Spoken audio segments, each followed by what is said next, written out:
We are live. They gonna love me for my ambition. Introduction song. Shout out to Rhode Island artist Vic Mucka. These corners. Hey yo, Pluto, you going brazen? Oh yeah, Berkey, this the one right here. Damn, why you stopping? My bad. Here we go.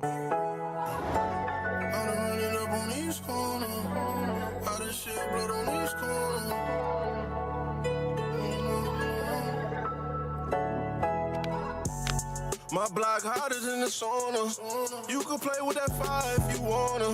Know some niggas take that ride, get up on you. Couple niggas testify to your honor. I done ran it up on these corners.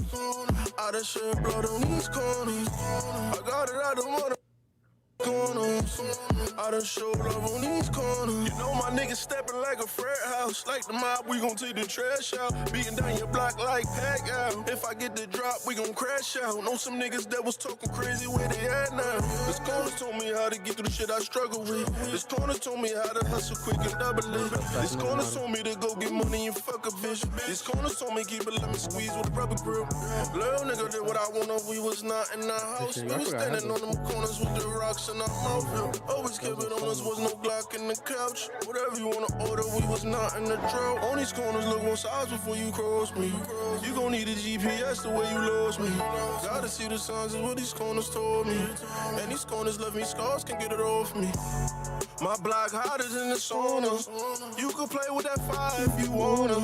Know some niggas take that Rhode Island music legend Vic Mucka with the comeback.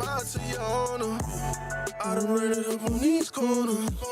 I done shed blood on these corners. I got it out the mud on these corners. I done showed love on these corners.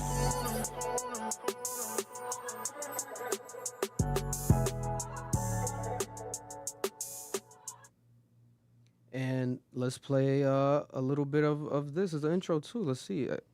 Hopefully we should be able to play a little bit. No? What do you guys think? Hey, what?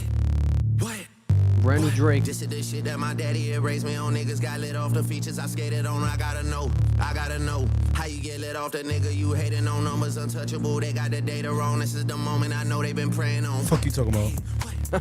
Try not to boy out, but fuck it, I'm staying on. Oh, keep on sending me slash to go. Let me cut it off in case Lucy and Grange was watching. Only reason y'all got that is because of Kendrick Lamar.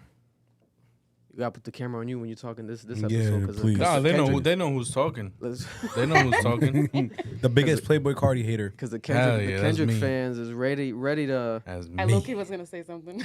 They're ready to go off today. You know what I'm saying? A lot to cover, a lot to digest going on internationally, locally, every facet. I am the host with the most sound.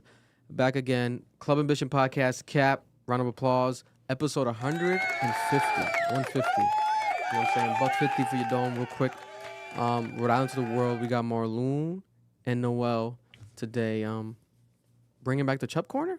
Relax.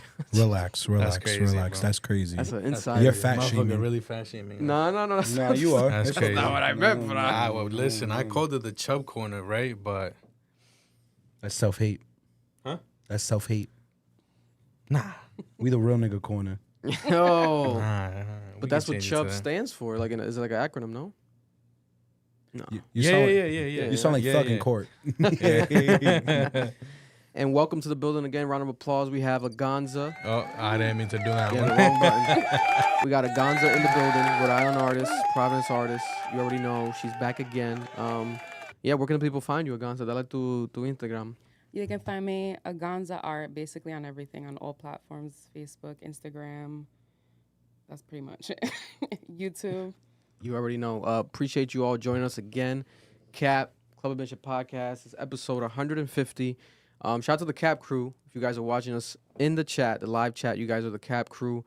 Feel free to mention anything with the production side of things. You guys are all our producers. Whether it's the sound, the visual, the audio, whatever you guys want to do. Also, we might give you a chance to call in. We'll see. If we're feeling lucky, we might give you guys an opportunity to call in.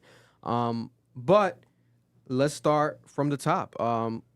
The reason Aganza's here is because we are going to be participating and co-hosting the mural battle that's happening at PVD Fest. That's right, happening at PVD Fest, September 7th, Saturday, 2 p.m., correct? Yeah. The mural battle, and it's going to be taking place in the center of downtown, in the middle of Kennedy Plaza. That's correct. And if you guys are interested in going to PVD Fest, maybe you don't want to go to PVD Fest, go for this reason at least. Go to the mural battle, support Aganza, support us. We're going to be there, and break down to the people what they can expect if they're going to be attending. Yeah, so basically, well, I'll break down the mural battle itself. So it's basically we have these walls, 8-foot by 8-foot walls on wheels. And so there are going to be 4 artists having only 2 hours to complete a masterpiece. And once completed, the public basically votes on their favorite. And what's dope about this is that when I created this, I just wanted to, like, when you think of entertainment, you think of like theater or music or stuff. So I was like, how do you make art entertaining? So it's going to be a form of entertainment, and artists get to win money. The whole team is BIPOC. That's what I was really big on, and making sure that we're representing South and West Side.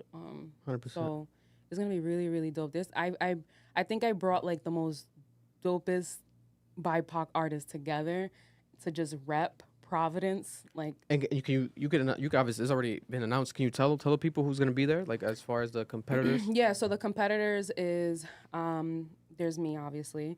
There's Nitrous. He is a street artist. He's really dope with like spray cans. And then we have Nico. Nico is a Latin from the South Side. And then we have Elton. Elton is he's a tattoo artist, but he was on Master Ink. So he's really dope. He does the art battle, which is different than the mural battle. The art battle, and he always wins. Like, this kid is like nasty. Like, he could paint something within 20 minutes, and it's just like beautiful. So then there's gonna be you hosting, and then we're gonna have Chip Doug. Shout out to Chip. Yeah, and then we're gonna have Mark, this drone. He's an amazing drone video guy, and then they're completing a documentary on the whole process of it. And then we're gonna have Ian part of it, and we're gonna have also Shot by Darylyn, who's gonna create also. So it's gonna be a lot of like it's gonna be like a historical one where all these BIPOC artists are coming and documenting this like dope moment. So listen, I'm highly excited.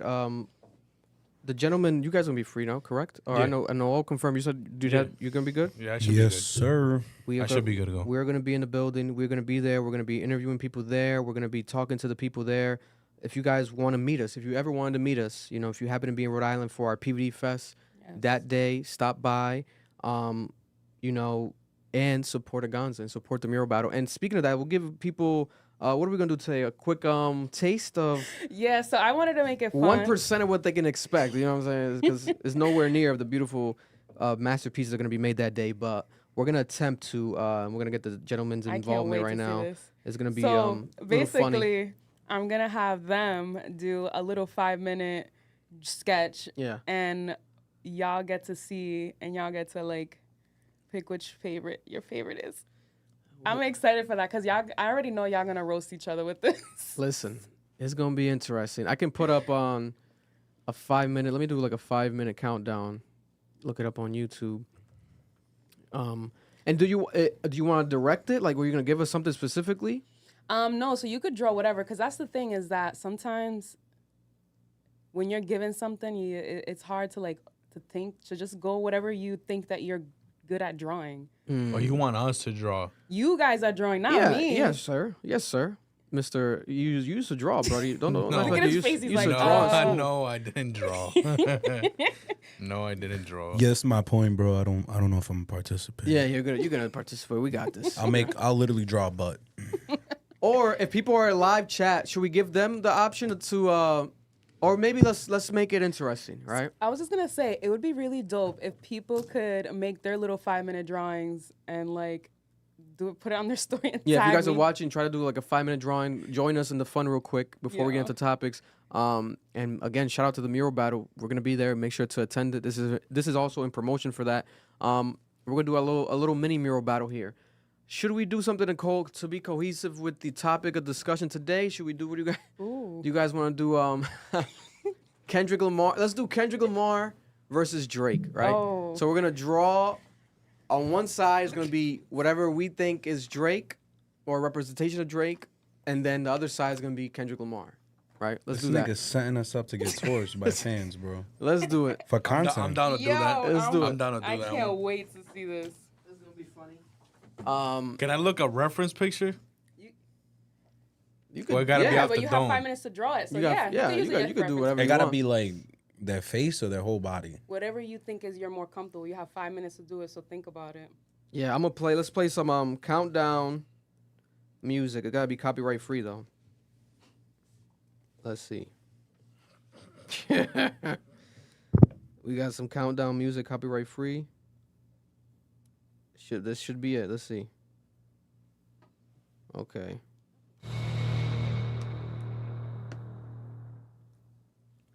All right. You guys ready? On your marks. Get set. The fuck are you playing? I don't know. All right, let's go. Okay. Sounds like some Jurassic Park music. Literally, bro. All right, so Drake and Kendrick Lamar. All right. So, okay. There's no rules, guys. So you know what I'm saying. Yeah, there is no. Yo, Victor looks concentrated. Let's see. Drake.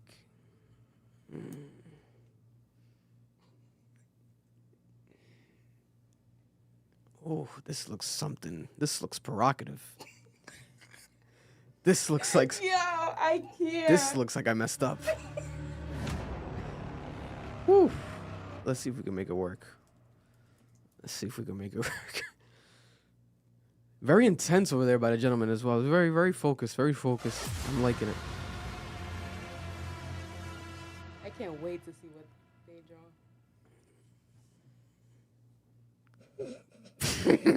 We won't charge. Okay. Okay.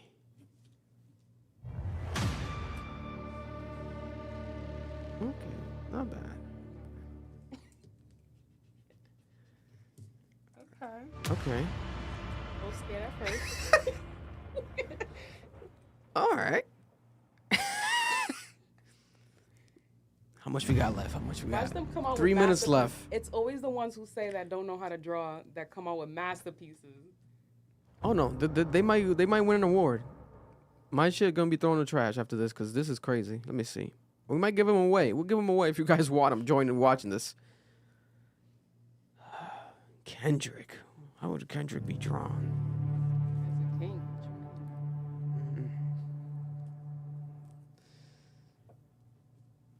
Oh, okay. I got an idea. Okay.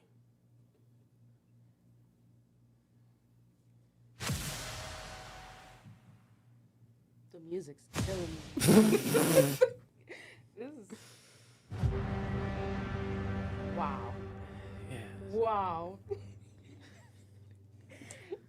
This No is way. getting controversial here. This is gonna be very controversial. Ay, Dios mío. This is too, bro. Okay, I guess I'll draw Drake. I don't know how I'm gonna do this. You got one chance. You got only 2 minutes left. That's fine. Oh man. Yeah. That music is crazy.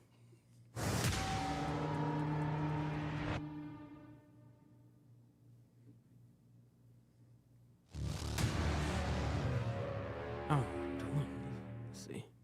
I can't wait to see what people. Let's see. Oh man.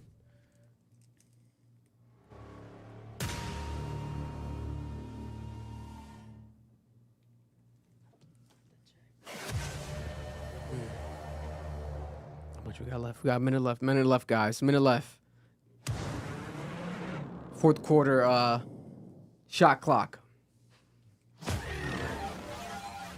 Damn.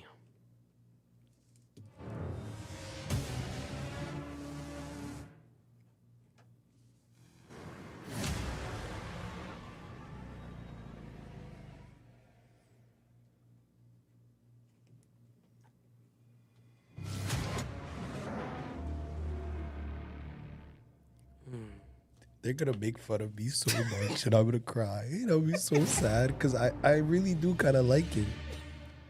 Nah, niggas is gonna torch me. This shit is terrible. 30 seconds. I'm putting my pencil down because I don't want to make it worse than what it is. I think it's actually kind of decent. I'm done. We got 20 seconds left. Let's let Noel use that 20 seconds. Please. I'm trying to make it like. Yo, he was the first one. I don't know how to draw. We're drawing, for those who are tuning in right now in the live stream, we're drawing for the mural battle that we're doing in our city in 2 weeks. Aganza. And it's going to be PBD Fest, Providence, Rhode Island. And we're drawing Drake and Kendrick Lamar. Time's up. Done. Time's up. Okay. All right. Time for the reveal. Who's willing to go first? Should we reveal each one, like, or should we just reveal all of them and then just, like, we all comment on it? Or, like, I just can't wait to see what y'all say about Let's each go one. one by one. Okay. I'll let Vic go first. Oh, we're going to do it like that. Yeah. All right, we're going to do it like that. Because Vic had a lot to say. Oh. The masterpiece. It's upside Can't even down. see I can't even see it. It's upside down. Still can't see it. Damn. There we go. Put it closer to the camera. It's hard to see it. Why is it so bright? You got to autofocus. Espérate. Oh, you want to do this one? Let me darken it. Oh, you could do this one. Which one? The wide camera. Oh, you want to do the wide camera? No, nigga. There's no. Put it closer and I'm gonna darken. Look at that. Does it show? A little bit. Yeah. Okay, y'all see it? Right there. Leave it right there. Who the hell is that? Is that Kendrick on a cross? I hate you. And then We next got to him Kendrick is Lamar on the cross, and we got Drake. Why Drake got some big ass lips, bro. He does the duck but lips look a at lot. The head shape. Let's just talk about Nah, the this head nigga looks like a penis. Yo, it looked like someone's penis, bro. This is crazy. I took a honey pack before recording, so I At started. first, when he was drawing, I was like, oh, where is he going with this? This is scary. All right, haters, what's going on over there? Let's go Noel first, Noel first. Go ahead, no, you first. since he's texting and driving over there. Okay. So Is our camera gonna pick it up though? is it gonna pick It it up? should, it should. There we go. Well, Okay. his is better looking. No, it's not. No, it's not. Okay, so this is my photo. Man drew a story. Yeah. So What the hell? So that's this is LA. That's the Hollywood side. Hold on. It's not It's really. like a comic book. Hold on. Can Just hold it back. Just hold it back. Can you darken it? Can we turn on the light? Oh yeah, the light. Just hit the roll the light, light just- back. You see, aquí. Or Esa just- que está ahí. Just like down? yeah, and put the nipple to the left. Or yeah, or the other nipple, the left nipple, yeah, to down right there. Como quiera. No, Even put it even more. Put it down more. Let me just hit the ISO. We are live. We are live, ladies and gentlemen. This is funny. You guys So gotta the light vote. is so Vote in the bright. chat. You guys saw mine. You guys saw sound. That's me speaking in third person. Now There let's we look at go. Noel's. Okay, so there's the sun. I mean, that's the Hollywood sign right there. You see, because he's in LA. There's the sun. That's Baby Keem. He's smaller because he's a baby. And then that's Kendrick. What's around his head is the crown of thorns. And then there's the Mad City van. And then below him is Drake, because Drake's at night, because Drake's a night nigga, and he's an owl. And, there's an owl flying right there. You see it? It got like the 6 on it. These are my attempts, at Maple Leaves, because, they're in Canada. And then then that's Drake with the braids. Real cute boy shit. He got his little drink, his little martini. That's Adonis. I don't know why Adonis is outside at night, but God bless. And then that's a dog, because, Whose dog is that? His. For the dogs. What was his dog's name again? Crody. Pikachu. No. Oh, no, that's the cat. I forgot. Oh. But yeah, that's my painting. Oh, he went with details. Someone said, bro, drives like a Kendrick. Yo, you see these niggas is haters. Marlon. Yo, nah, I feel like Marlon's gonna win for some fucking mine's reason. worse, bro. My God shit's damn. horrible. Someone said take a photo and show it with the camera, with the phone. That's too much work, yo. Let me take a picture of this real quick. That's too much take a work. picture. Y'all ready for We'll show 'em mine? all I together. got you. Can y'all see mine? Bro, let me take a photo. Bro. Just show the photo. This nigga is insane. Nah, Marloon is insane. They What is it? They represent each other as animals, so it's not gonna show, bro. It's not gonna show. There's no way. Show the photo.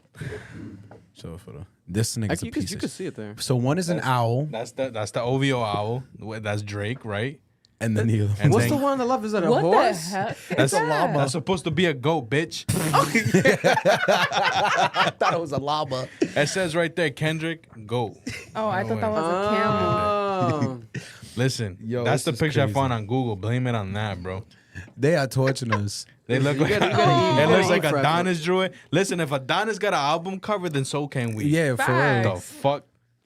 That's That actually- was that not was bad. kinda- yeah, though. that was pass good, yours. low-key. Pass yours. That was not bad. It's better to see over here.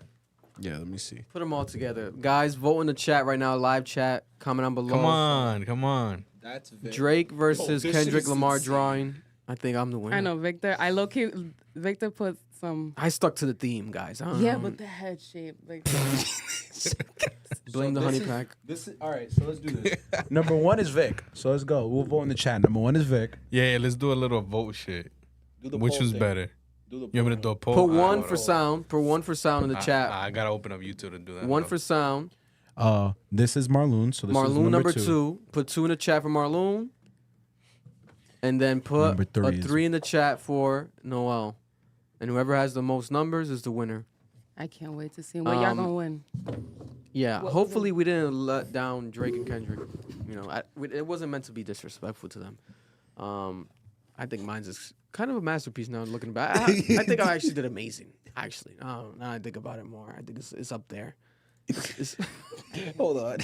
I gotta see this shit again. This nigga put him on the cross. I hate you. Nigga, why does nigga look like a thumb? Nigga look like a thumb. Yo, nah, this nigga went crazy. I love Canada. We gotta frame these. Nah, we really do. This is funny. Listen. We're artists over here, multifaceted. Let me fix their camera real quick. You guys know the vibes. No, you're too Marloon. Oh, What you're they just doing it by saying? name. Okay. Looks good. You guys look good, Noel. I don't know. I can't. He's on Yeah, YouTube. he looked good. You look good from here. Start poll. That was cute. Yeah, he's gonna put the poll up. Yeah, he put it up. Which was better, yo? Let us know. Polls up right now. You guys can vote. Hold them all up at the same time. One time, real quick, Noel. This is gonna be hard. Stack them. God bless. You know, masterpieces from Jesus Christ himself. Can't see shit. God bless. Vote on that, guys. We love you all. Aganza, thank you very much Of course. for coming through. Thank you for everything that you do for the community, everything that you're doing. Just being yourself is always appreciated, and you're a reason why Providence is, in my opinion, the best city in the country. Period. You know, so, you know, we're going to be there. Mural Battle happening September 7th. Make sure you guys stop by. If you guys want to meet us, you're more than welcome to slide through. It's a public event. It's free. Everyone can participate and join. At PVD Fest, you can go and actually be a part of PVD Fest that day.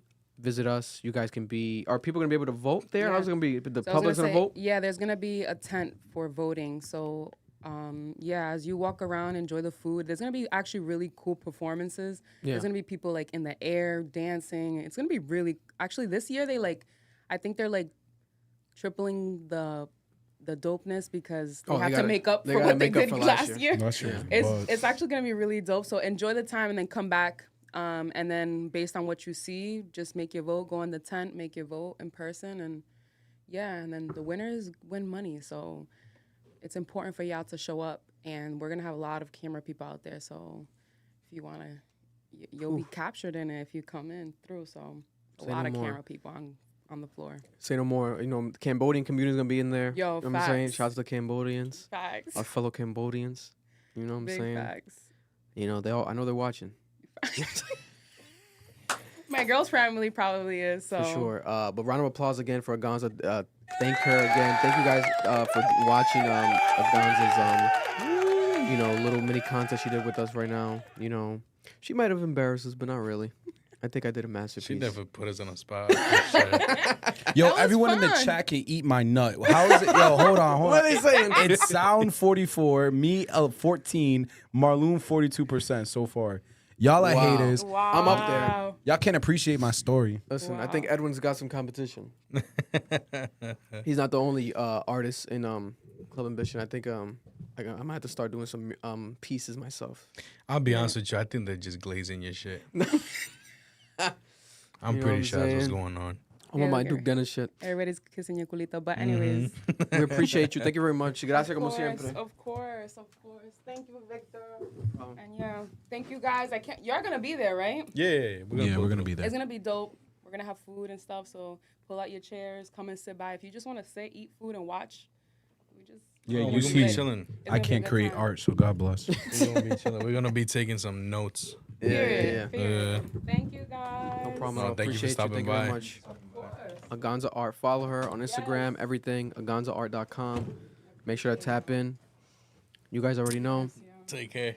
So now my Cambodian people. Listen, now Yes, I sir. feel better. Bye, guys. Bye. Bye. Ya tú sabes. Te tiro todo. Unhinged show. Unhinged show. Go check out the Unhinged show.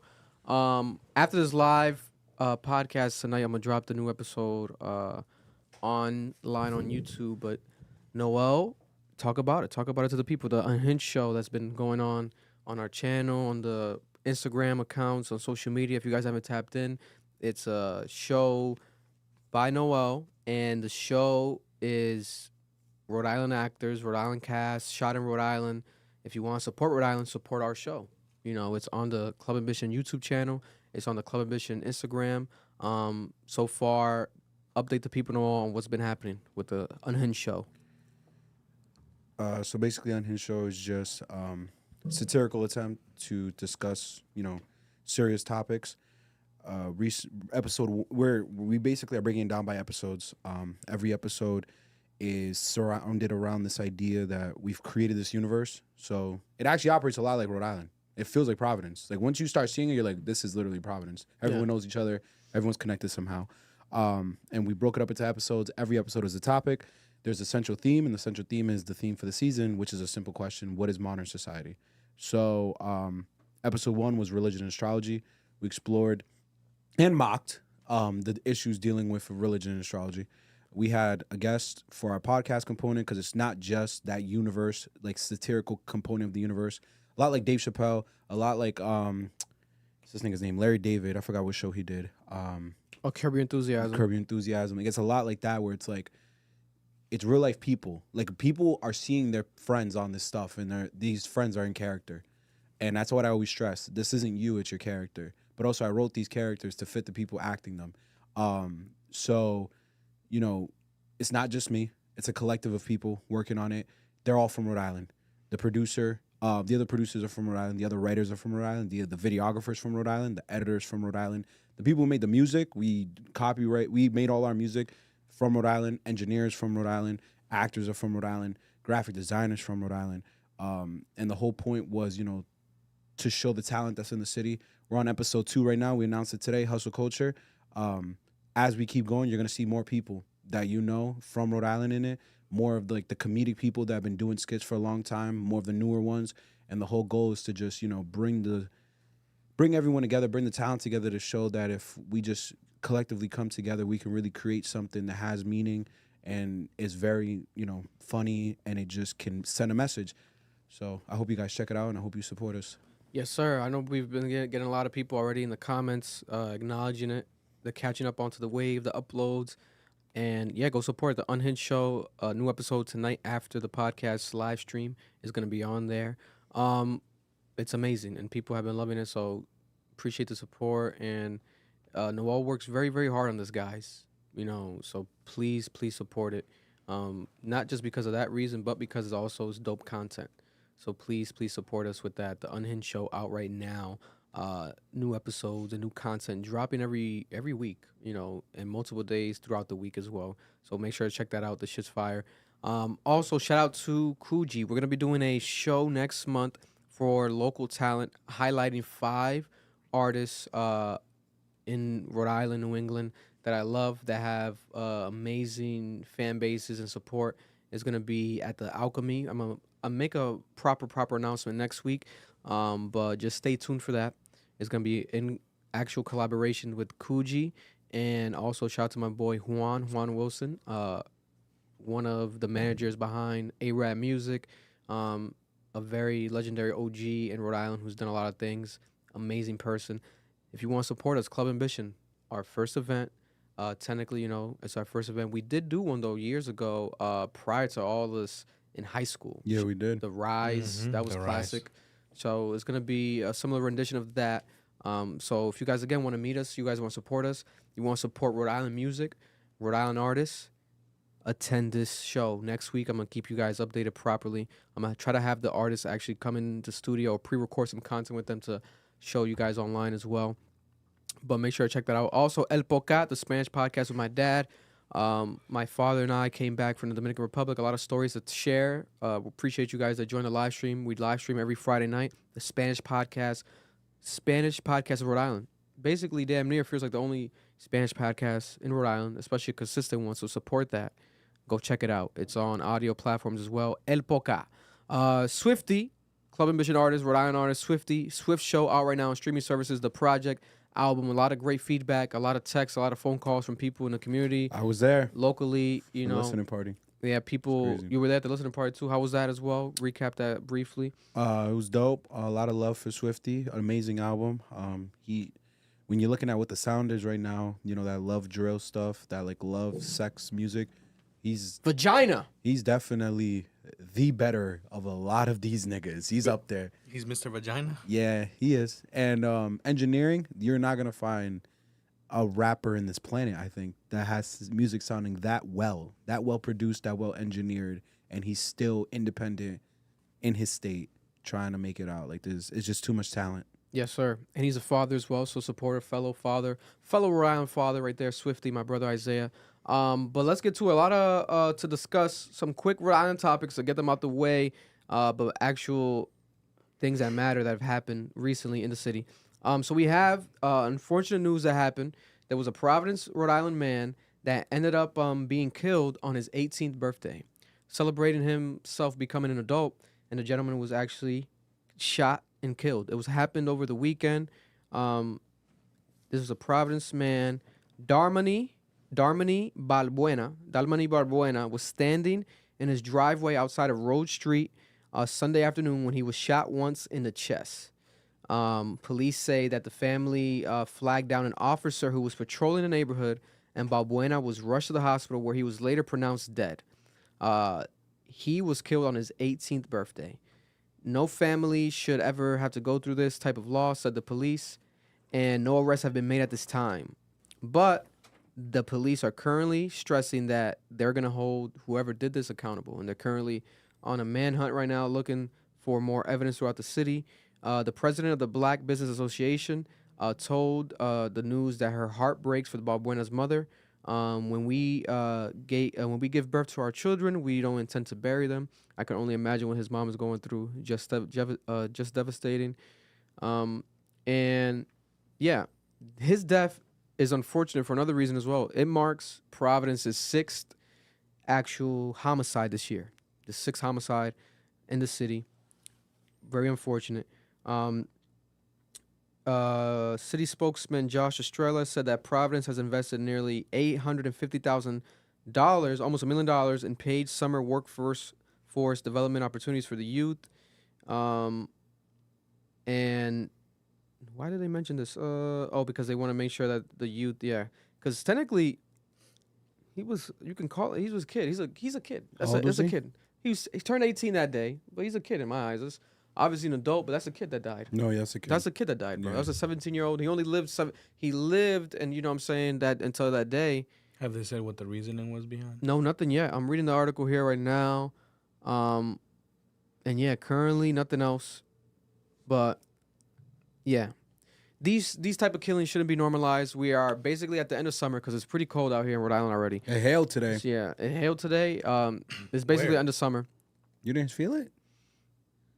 That rain that we got earlier? That was hail, bro. I was in East Providence, so I don't know. Oh. Should have caught some and brought it in a little bag. It was lighting, like there was thundering a lot. Yeah, but it was hail. I got video and everything. It was crazy. Yeah, so prayers to the family, condolences to the family. Unfortunate. Sorry for your loss if you're watching, anybody related or that knows that gentleman. But yeah, that's very sad. And the fact that he got shot once in the chest and passed away. Bro, you get hit in the chest, blood rushes right into your lungs. Yeah, but whoever shot him obviously made sure to kill him. Obviously, Yeah. people shoot, but sometimes you might shoot just to shoot. Yeah, that was a kill shot. That was a kill shot. Yeah. That's disgusting. God bless. This is a very pretty interesting story right here. A Cranston officer, an actual officer, was arrested. A Cranston, Rhode Island officer was arrested, but he was arrested in Massachusetts in Foxborough by That's the Foxborough hilarious. police. Mm. After on Saturday night, this Cranston cop, was allegedly peeing on a woman at a concert. He peed on a woman at a concert. What? He was off duty at the time and was at Gillette Stadium. He peed and it ended up falling on her shoes while he was in the pit at Gillette Stadium. It was at an event. Do they say the event specifically? There's no event. Shane Lynch, blah, blah, blah. His name is Shane Lynch. He was arrested and then removed from the venue. He was extremely intoxicated. So he was an off-duty cop having fun. I guess Too much fucking fun. And he Yeah. forgot that he's a cop and he forgot was that he's drunk not- and he ended up peeing on a woman. He's not. What's that artist that pees on people? Who's that guy? There's an artist, yeah. Did he? No, R. Kelly? Kelly. He thought he was R. Kelly. Was this man white? He thought the woman, they're saying now that he thought that this lady was Young Miami from the City Girls and he confused her. It's not Young Miami. It's not Young Miami. He thought it was Carisha. No way. Yeah. And he thought the first thing was to pee on her? She likes She likes it. Is he white? It's a joke, Noel. He didn't say that. Oh. She likes to get peed on. You don't remember? No, I know. She likes golden showers. She's Nah. Miss Golden Shower. Bro, the universe is so cooked right now. I thought he actually said that. I'm not gonna lie to you. Nah, he's facing charges for disorderly conduct and wanton destruction of property, according to the report. Jesus. Let me look up Gillette Stadium I'm Saturday. curious. What the hell Did happened? he legit like whip his shit out and pee, or he just Like he- peed himself and it landed Did on on her. And how the He fuck? was in the pit, so probably like in a mosh pit. They say pit. What does the pit mean? The pit. There's a pit in Gillette. August 24th. Who performed August 24th? I'm pretty sure the pit is like the side, like when you go up the rafters type shit. Now he had to pull that shit out because for her to know that was pee landing on her, he like purposely aimed it at her. So on this day, That's what I'm saying. Kenny, country artist Kenny Chesney performed, You Kenny Kenny bitches Chesney at the Chesney and the Zach Brown band. So I think that might have been the event. It doesn't say in the report, but he probably was at the country concert in the pit. You pissing on bitches at the Kevin Chesney concert? God bless. damn. That's insane. I don't know why. What's a Kenny Chesney song? I don't know none of them. What I've heard few. I don't think any of them would want me to take my dick out and piss on someone. Pee on that woman in front of you right now. He better make a track off of it now. Was this woman white as well? Had to be. I don't know. Bro. Had I don't to know. be. But I don't see color. So that's very judgmental of you. Yeah, I do. Happy back to school. Back to school week in Rhode Island. Kids are going back to school at the end of this week. No, don't happy Top of nothing, next week. bro, because that Traffic means is cooked, bro. traffic is cooked. Round of applause for the parents watching. Fuck them. Man, fuck them. Except you. Yeah, I'm about to say, bitch, Everyone I'm a else, parent. though. No, because you don't have a kid going. Oh, you're. Oh, gonna he is have going a to kid. school. Yeah, Shout out to going my to son, school. Ocean. You're gonna going drop to him school. off though. Yes. Yeah, he's not gonna be on no bus. Yeah, I'm going to You know drop him what? off. Yeah, they have to. I'm not doing no bus. I'm dropping him off. Fucking no, I'm not gonna say that. Yeah, it's going to be crazy. Just fuck the yellow buses. Bro, I get it though. No bullshit. Them bus drivers think they own the road. Round of applause for the parents. This is a difficult time, man. Fuck your kids. I wish we had a boo button.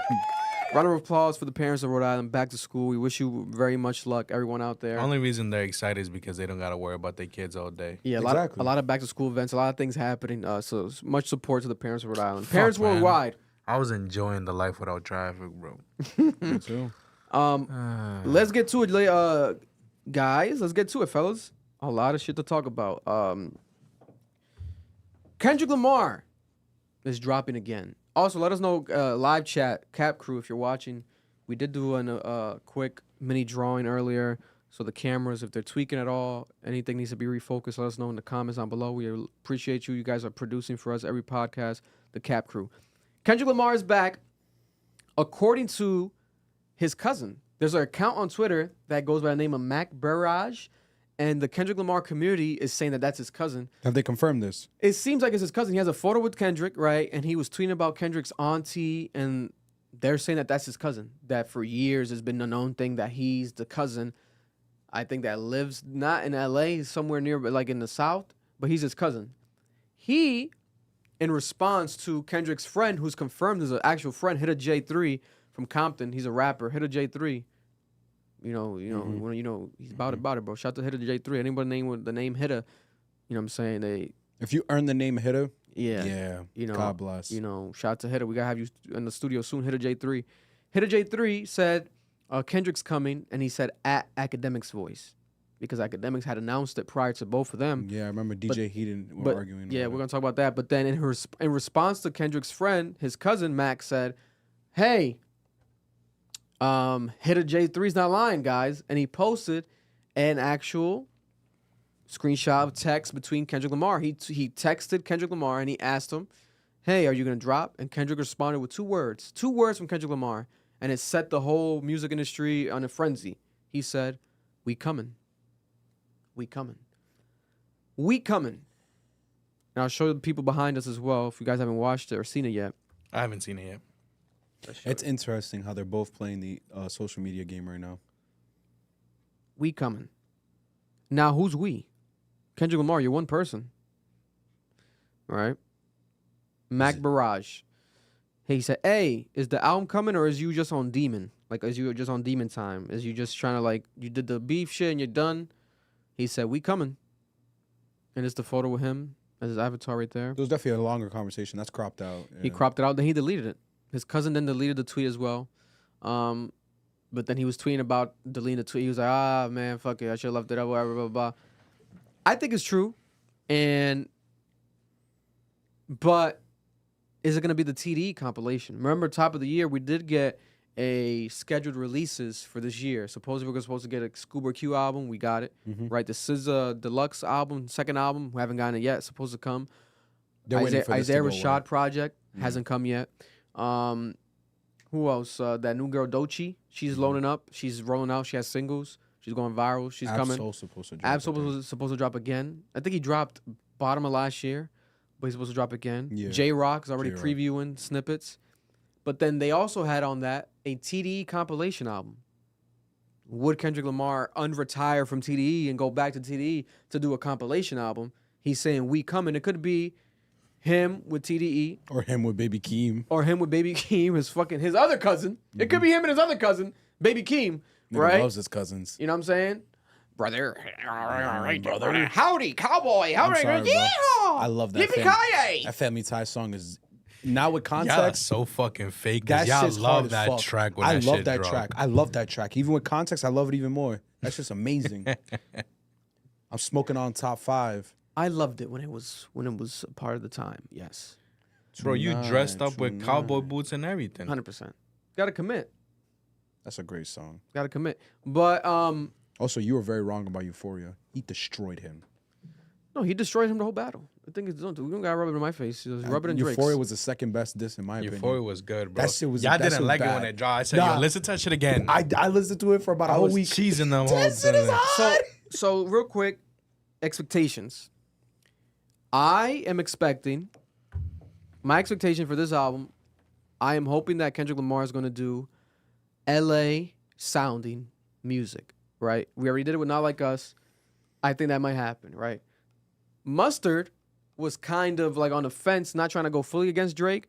Now he's leaning towards more fully against Drake. He's saying the Gordo shit that Drake had Gordo drop his album, which Drake then confirmed to Akademiks. He's like, bro, you think I'm not broke, bro. He's literally said some shit like that verbatim. Like, I'm not broke. Like, why would I care about Mustard release date. Like, no, that was not. He didn't do it strategically. Allegedly, he denies it.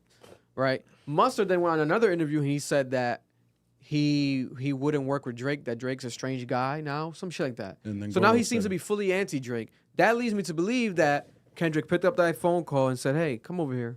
We need you on this album. Let's work on this album." I'm hoping, right?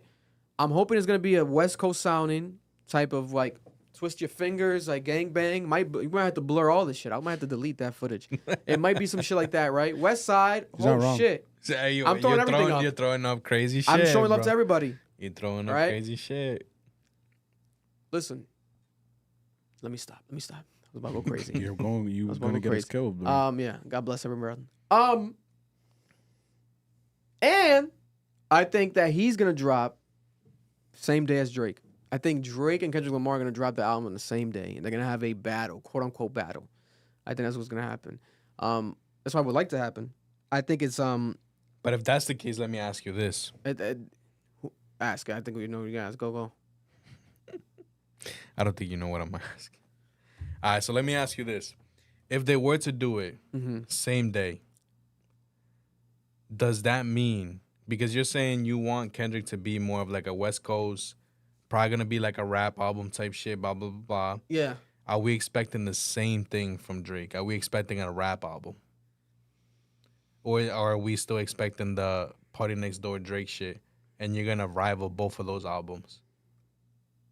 He has a Or point. is Drake dropping a rap think it's gonna be a rap album. Or is it going to be a little fucking It might be EP. fall vibes? I think it's gonna be a rap album.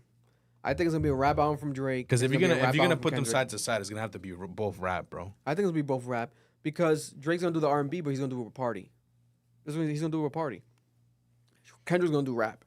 Kendrick might do some R&B shit, but he's gonna rap on it. Man, he raps on everything. Halloween gonna be fun, bro. And I think it's gonna happen in October. I'm still sticking with the October date. It should happen in October October's for very own. both parties. Drake should drop for his fucking birth month, and Kendrick should drop on his birth month to disrespect. Yeah, I think that's what's gonna happen. It's gonna be like Kanye and 50 The Cent. fuck Now, is it gonna be a Christmas album? Who's Who gonna sell fucking more? Want that? right? Who's gonna sell more? A lot of the Drake. sales have been going down. Across the board. Insane, right? More than ever, like in across the board in the music industry. But before, like during the height of the beef, I really felt like if Kendrick Lamar were to drop his album during that, like a project, I thought it was gonna sell 1 million the first week. Now looking back at it, I don't think it's. I don't think it's that. I don't think It might be tie, 700, 600,000 each. Yeah, I could see that. Just if depends where they are in the beef. If they drop it before the beef, I don't see it being that high. If it's during the beef, niggas is just gonna listen to it to be like they did with Jay and Nas. Renegade was on Jay-Z's album. Who would sell more? Drake. Can I ask you this as well? Would he though? Right now, we don't know. The flopping, the quote unquote, the sales and the rankings have been going down. Would he still? White people are a dangerous group of people. yeah, God you're bless. not wrong Their there. wallets are insane. Can I ask you this as well? Can I Yo, ask you their this as wallets well? are crazy. God bless. Can I ask you this I, as li- well? I like when you ask me questions, Daddy. Is Hey, yo.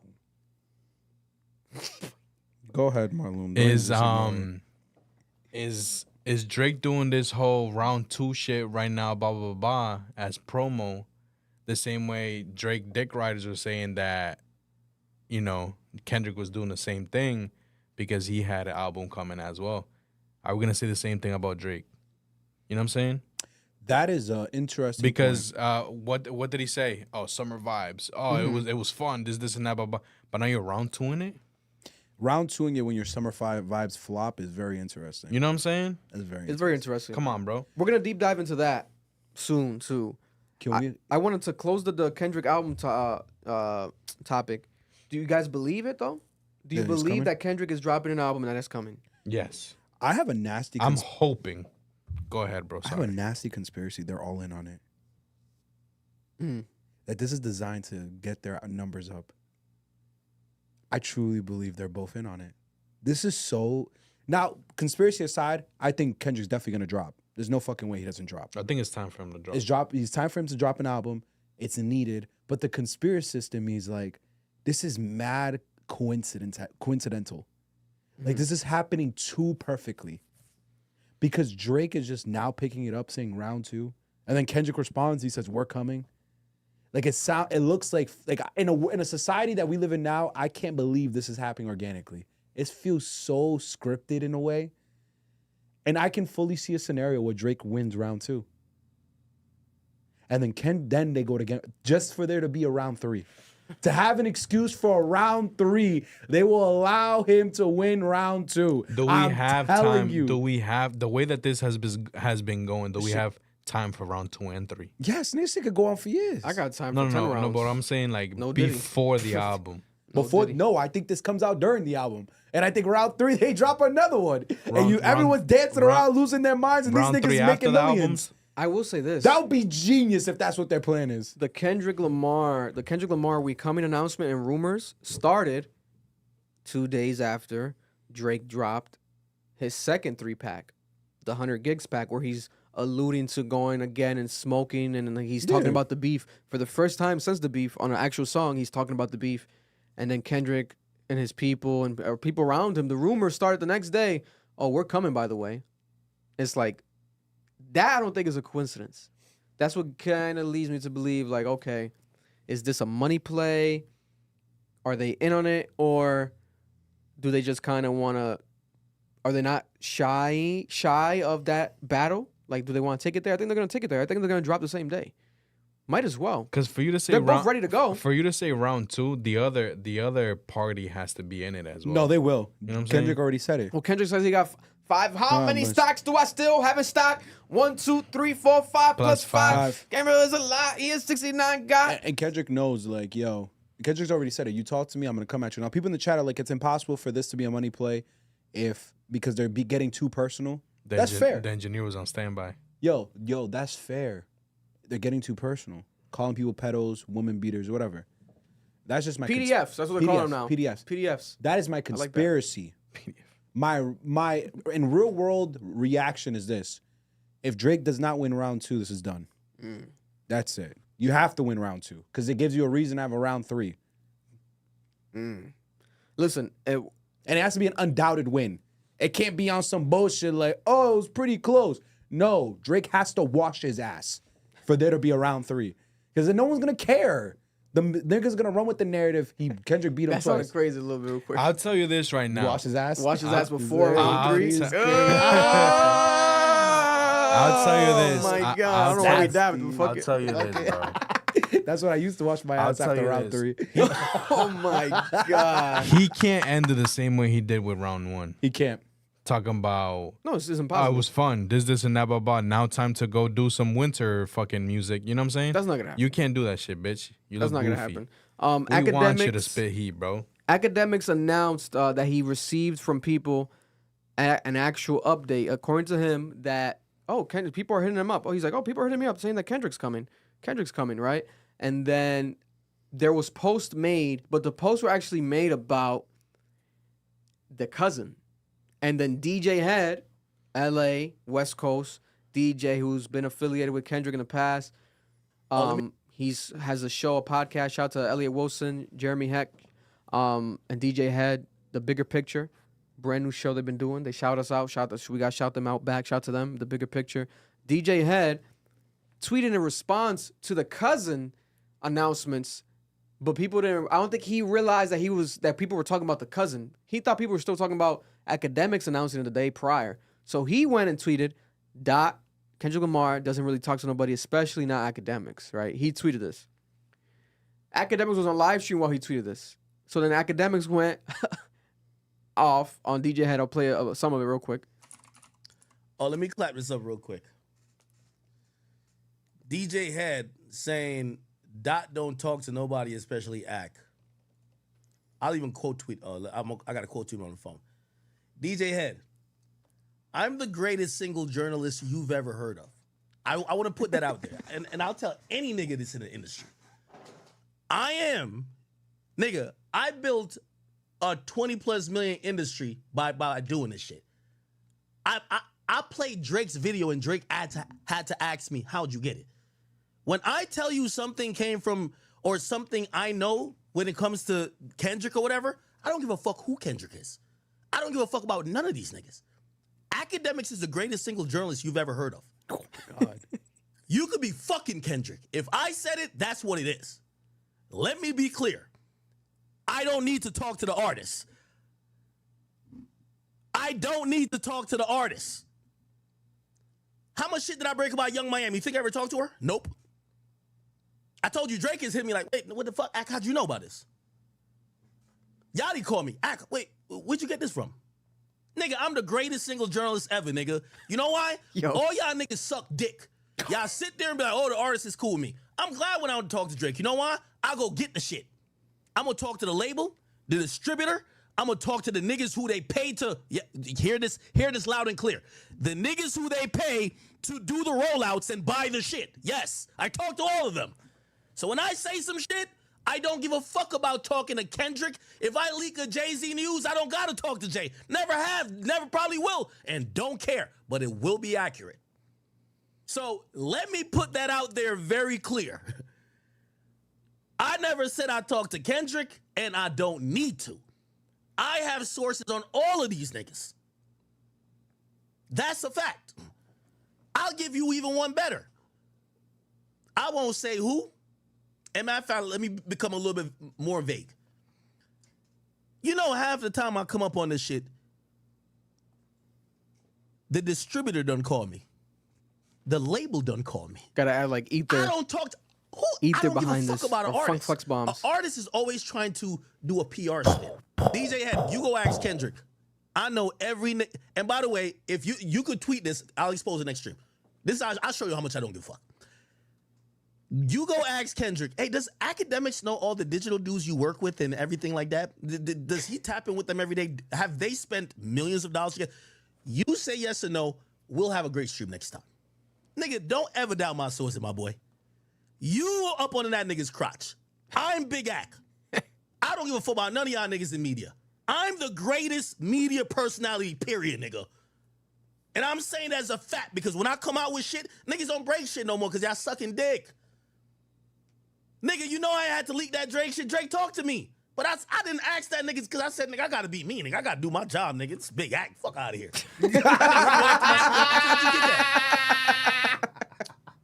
don't need to Big Ak. The nigga said, Ak, I'm only asking you because I know you gotta do your job.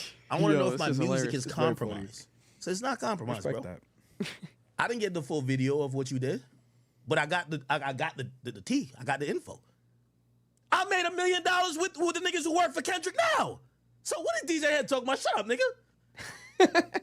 So basically, you got the gist, and I actually believe Akademiks, especially with the Drake situation. So he said that he broke. Remember we spoke about it last week that Drake was gonna drop SOD Super Soak by himself without Yachty, and that there was a music video. So he said that Drake reached out to him because Drake was like, "How the hell did you know about the music video?" Because I guess Drake wanted to surprise people with the music video. Right now, people were mad. I was mad. I was like, "Why is Drake telling Ak shit like he should just surprise people?" But Drake was like, "Yo, I was trying to surprise people." So now Drake is trying to maybe not drop the music video.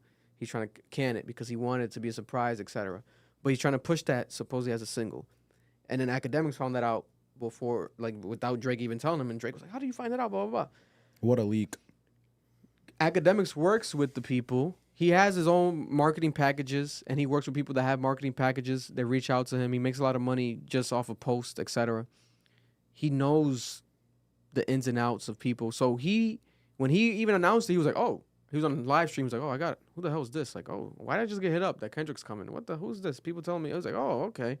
And he seemed like it was an important person that told him, "Hey," et cetera, like a heads up that Kendrick's coming. Yeah, I knew Ak was serious when he has like those promotional pages. Yeah. That like he's running. Yeah. That promote his content and other things that he's reporting. It's insane. So I believed him, and I think that DJ Hed has admitted to not being as close to Kendrick and et cetera and them as it perceives and it came off as, especially during the battle. Unless he's gotten now, him calling out Akademiks can easily backfire because Akademiks can be right and then DJ Hed could be wrong. Also, DJ Hed has had a bias because he's talked shit in the past about Akademiks to the point that when he went on Akademiks' live stream invited by Akademiks during the beef, he told Akademiks, he's like, "By the way, I've said shit about you in the past behind your face, etc. I still stand by that. I'm just letting you know, etc." It was like awkward, but it was honest. And he was like, "All right, no, it's fine, blah, blah." So they have like this underlying animosity, right? And obviously DJ Hed, DJ Akademiks, they're DJs, etc. Yeah. But DJ Hed is really just a DJ, and Akademiks is obviously Not a DJ. Not Not a I don't think DJ. I've ever seen this nigga DJ. He was a DJ though, I believe in college. College? That's how he Yeah. like came up with that DJ Akademiks. But yeah, other than that, you know, I think it's hilarious. Akademiks has always been hilarious to me. He's funny, very extremely entertaining. Without even agreeing with everything that he does, I've always just been amused by his streams. He's a hilarious ass guy. Man's weird as fuck. But he has a lot of haters. He has a lot of, you know, people that, you know, rightfully so, judge a lot of the things that he's done because it becomes off, you know, even the Drake shit, right? Where it came off like, okay, I thought that when he announced it, you were on some like Drake told you, etc. So he's getting it without Drake telling him, and he's still saying it.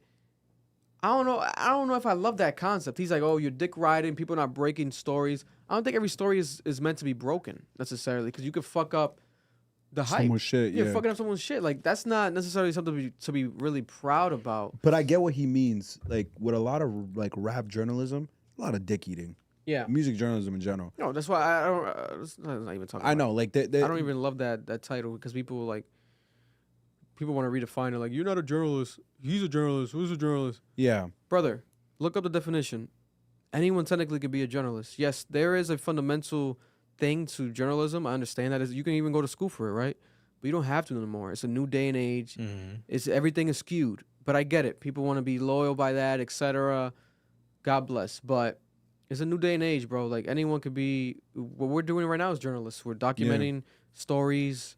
You know, we're journaling. This is being a journalist now. I think his frustration is when journalism becomes a way for you to network and build up yourself versus actually getting the information out. I think that's where Ak gets frustrated.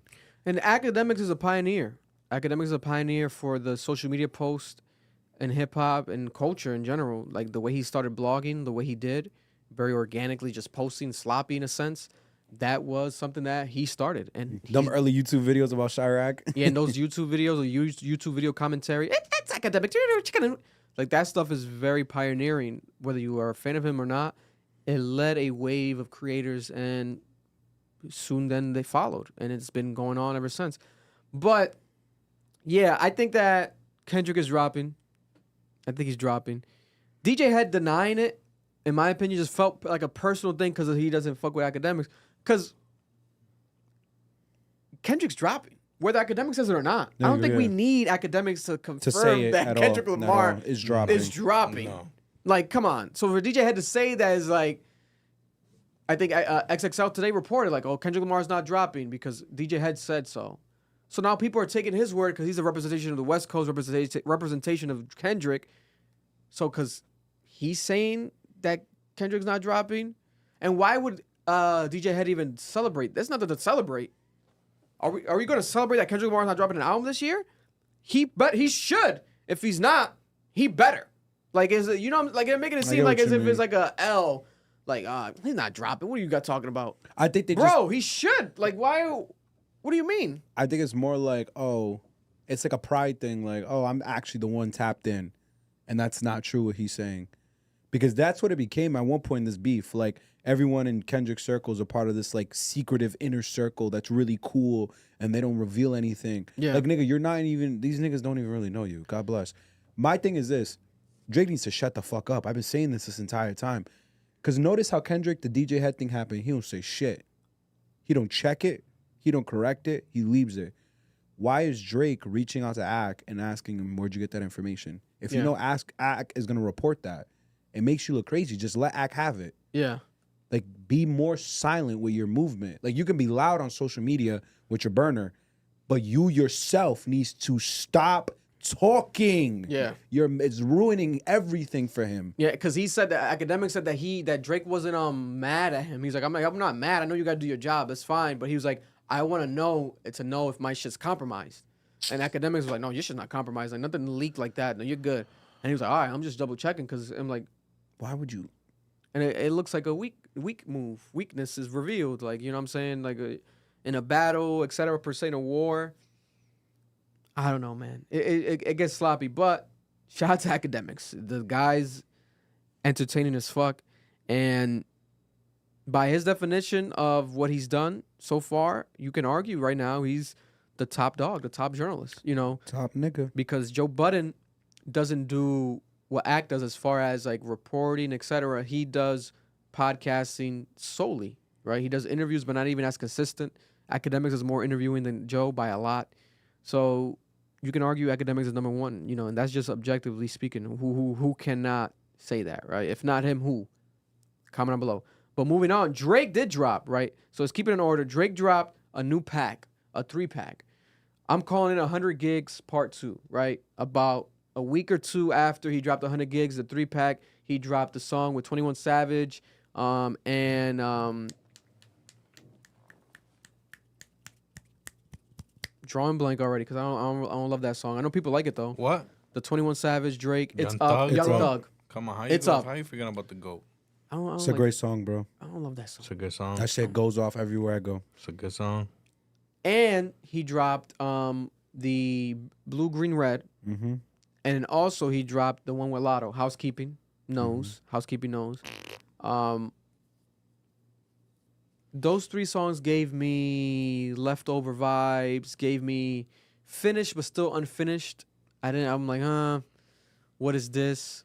And then we got the UMG play, right? He posted that UMG took him down, then UMG put it on streaming themselves. They pushed it, right? What does that mean? I don't know. I'm like, damn, is he mad at UMG or is he working with UMG? Now, fast forward, Drake said, fuck it, 3 more songs.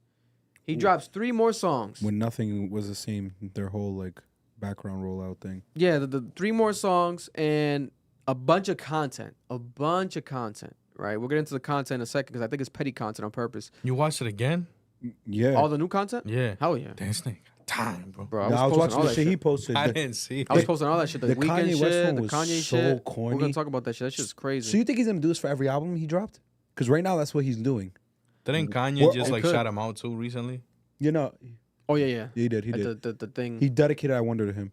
Yeah. And no one's really talking about that performance. That day they spoke about it, but I always said it. Kanye West could tour that his old albums and he'll make all his He money should. back. He'll literally make all his money back. I he promise should. you. He's the only act that can do it. Bro.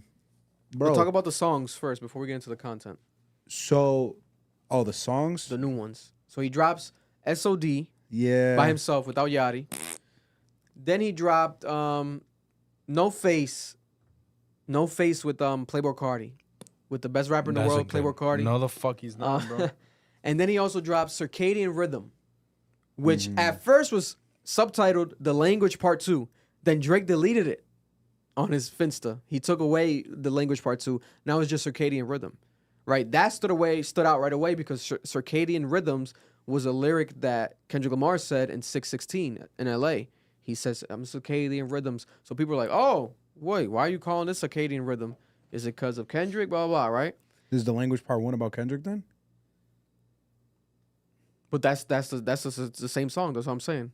He subtitled it The Language Part 2.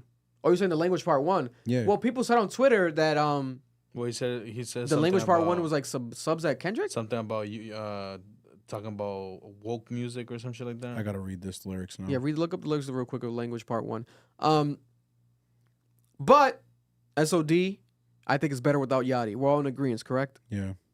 Better without Yachty? I even have to debate that. You already know I what think he I thinks. think the song's alright either way. I think he thinks life without Yachty is better. That's a Marlon? fact. What has Yachty given me? Stop. We'll talk about him Give later. me an Let's artist. not bully Yachty. Give me an artist that Yachty has given me. Karrahbooo, I'm not the two. You gotta know I'm up. Trash. No, she's hard, bro. She's No, hard. bro, he wrote her shit. No Face. While Oh my God, he started. Wait, What happened? This is about Kendrick. was Language Part 1? I'll read the Language Part 1 lyrics. Yo, the first line. I don't know why they've been lying, but your shit is not that inspiring. I don't know why they've been lying, but your shit is not that inspiring. Yeah, I remember people were saying that. Fuck any nigga that's talking shit just to get a reaction. Fuck going platinum. I look at my wrist and it's already platinum. What song was that? This what year was that? My bad. this Check the credits real was- quick, please. Credits. 2013? 2013. Nothing- 9/24, nothing was the same? 2013. Yep, nothing was the same. Wow. You even gotta read further because we already know. Mm-hmm. Off of that, right? So that was allegedly subs for Kendrick back then. Mm-hmm. Nothing was the same era. 11 Even years Genius ago. did it. Genius niggas got it as their beef. That's tough. And now the language part 2, circadian rhythm, right? Read the lyrics of circadian rhythm.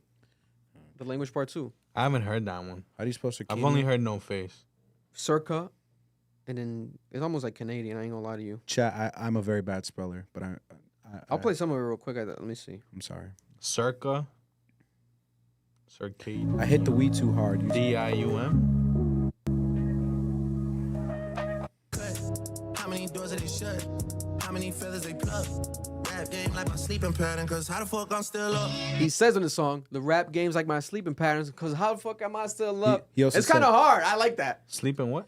How the fuck, the rap game is like my sleeping pattern, because how the fuck am I still up? This is Because Drake doesn't sleep. He said it for years. He doesn't sleep. Yeah. He stays up all night. He's a night owl. Remember back then when we used to chill at Noel's house, listen to Wasn't he music? just recently complaining about the helicopter flying over because he was trying to sleep? That's why he was complaining, because it was flying over during the morning time. That's when he sleeps in the morning. But he sleeps. Because he'll drop.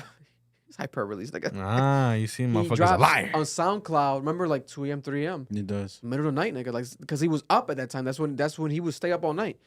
So he's saying the rap game's like my sleeping pattern, because how the fuck am I still up? How is that's he a good still up line. in the rap That was game? a crazy good bar. one. That's That a was bar. Crazy. That was But he's like, crazy. how am I still up? But I've always known Drake can do that. God bless. Because he's like, yo, I'm still up in this, but up in what, my nigga? Like, you're not up in the battle. You lost the battle. This is language part 2. The hook goes, yeah, niggas don't speak my language. Niggas don't speak my language. Niggas don't speak my language. Yeah. This is part 2. This is language part 2. God bless. Language part 2. And read more of the hook. I think the hook is like the subs that Kendrick. Rap game, like sleeping pattern, because how the fuck am I still up? Yeah, niggas don't speak my language. Niggas don't speak my language. He just says that. Niggas don't speak my language. He just keeps saying that. That's He kind of just- hard too. that's all he Right here. says. Let me play some of it. Actually, I like this. These are better 3-pack. I'm sorry. Yeah, niggas don't speak my language. Niggas don't speak Sounds my good. I'm gonna go language. listen to it. Niggas don't speak my language. It's all right, like- Yeah. How the fuck I'm still up? This is Yeah, niggas this don't is speak on my the website or language. his page, right? On his website. He put it back on the website. All 3. That's why it says 6 reloaded.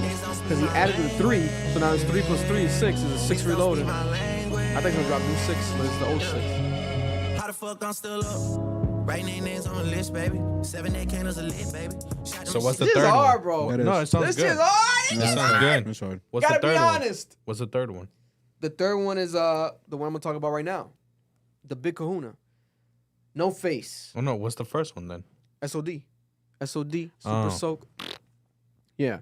So, No Face. This is the one that I had the big tweet that I tweeted about it. Drake has broken his silence, right? Drake has broken his silence now during his 3-pack. The song No Face, which I think is my favorite one. I'll play some of it as well with the best rapper in the world, Playboi Carti, and the best rapper since Tupac, Playboi Carti.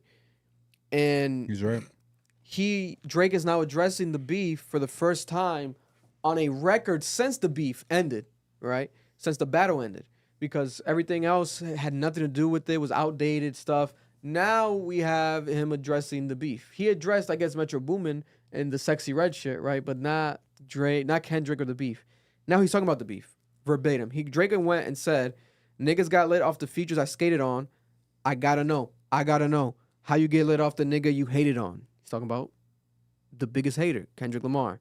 Numbers untouchable. They got the data wrong. He's talking to us. Last week we said he flopped. He's saying, "Yo, you guys they got the data wrong. The numbers, technically, it was skewed, right? Because it didn't drop properly. But that's his fault.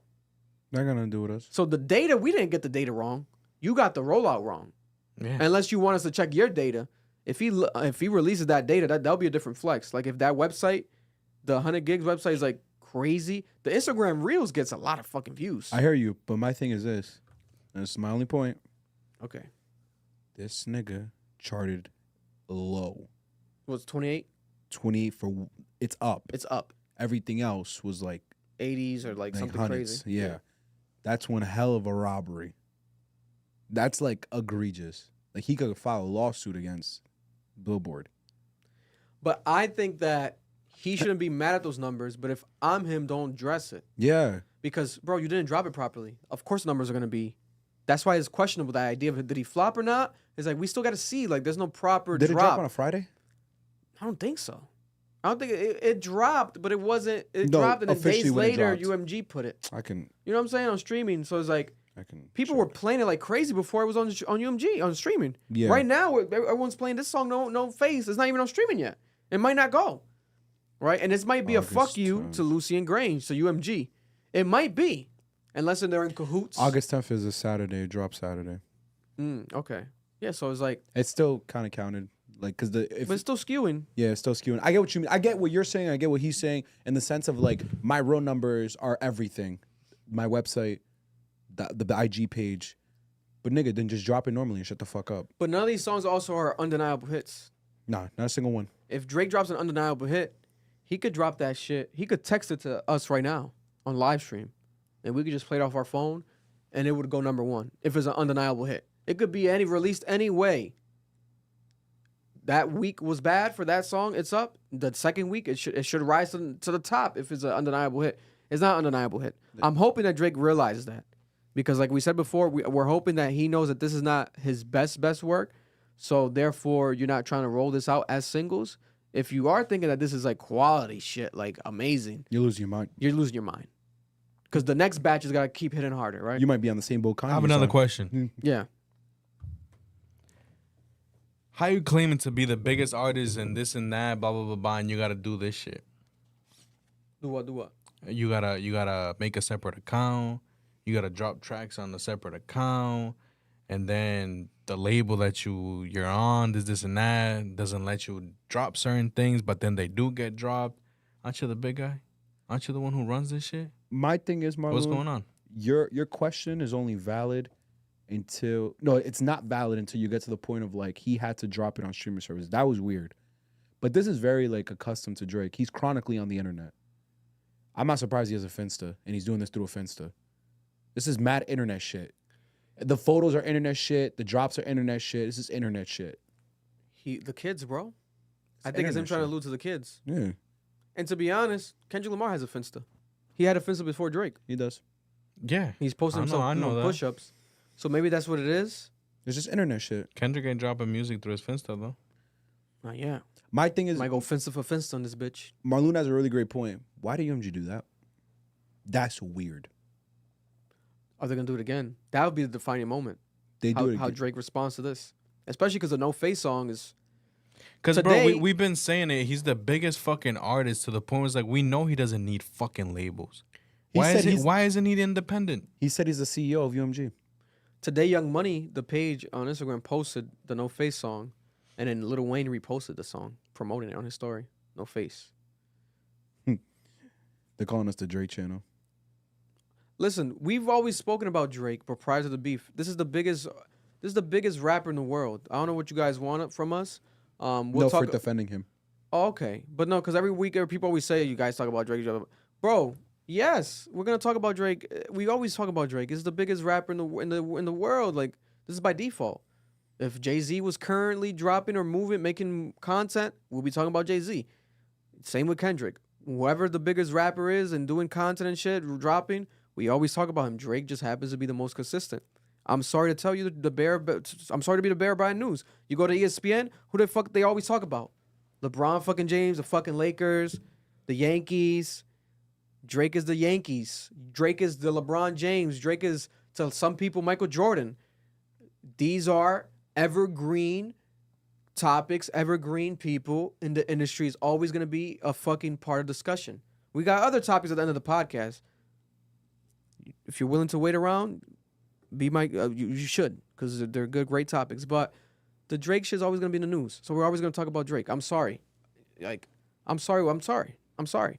Unless Drake does something personal to me, offends me, some shit, or obviously gets caught being a PDF file for real, then trust me, he won't be spoken about again on this podcast. But up until then, the boy is dropping. To finish the lyrics on the song, the No Face, he says, the moment I know they've been preying on. So he's like, oh, they've been preying on my downfall, right? You guys been preying on my numbers to be bad. Trying on the boy, but fuck it, I'm staying on.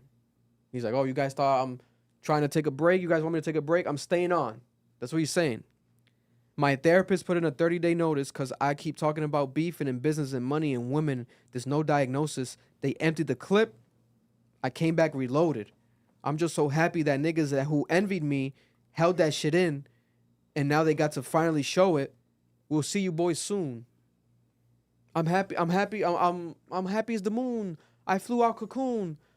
He said like I'm locked in the studio. What does this mean, guys? You know what I'm saying? Like this is not like an old song. No, this is new. This is new. He's saying, you guys saying that he's addressing everything, line for line. You guys said I fell off.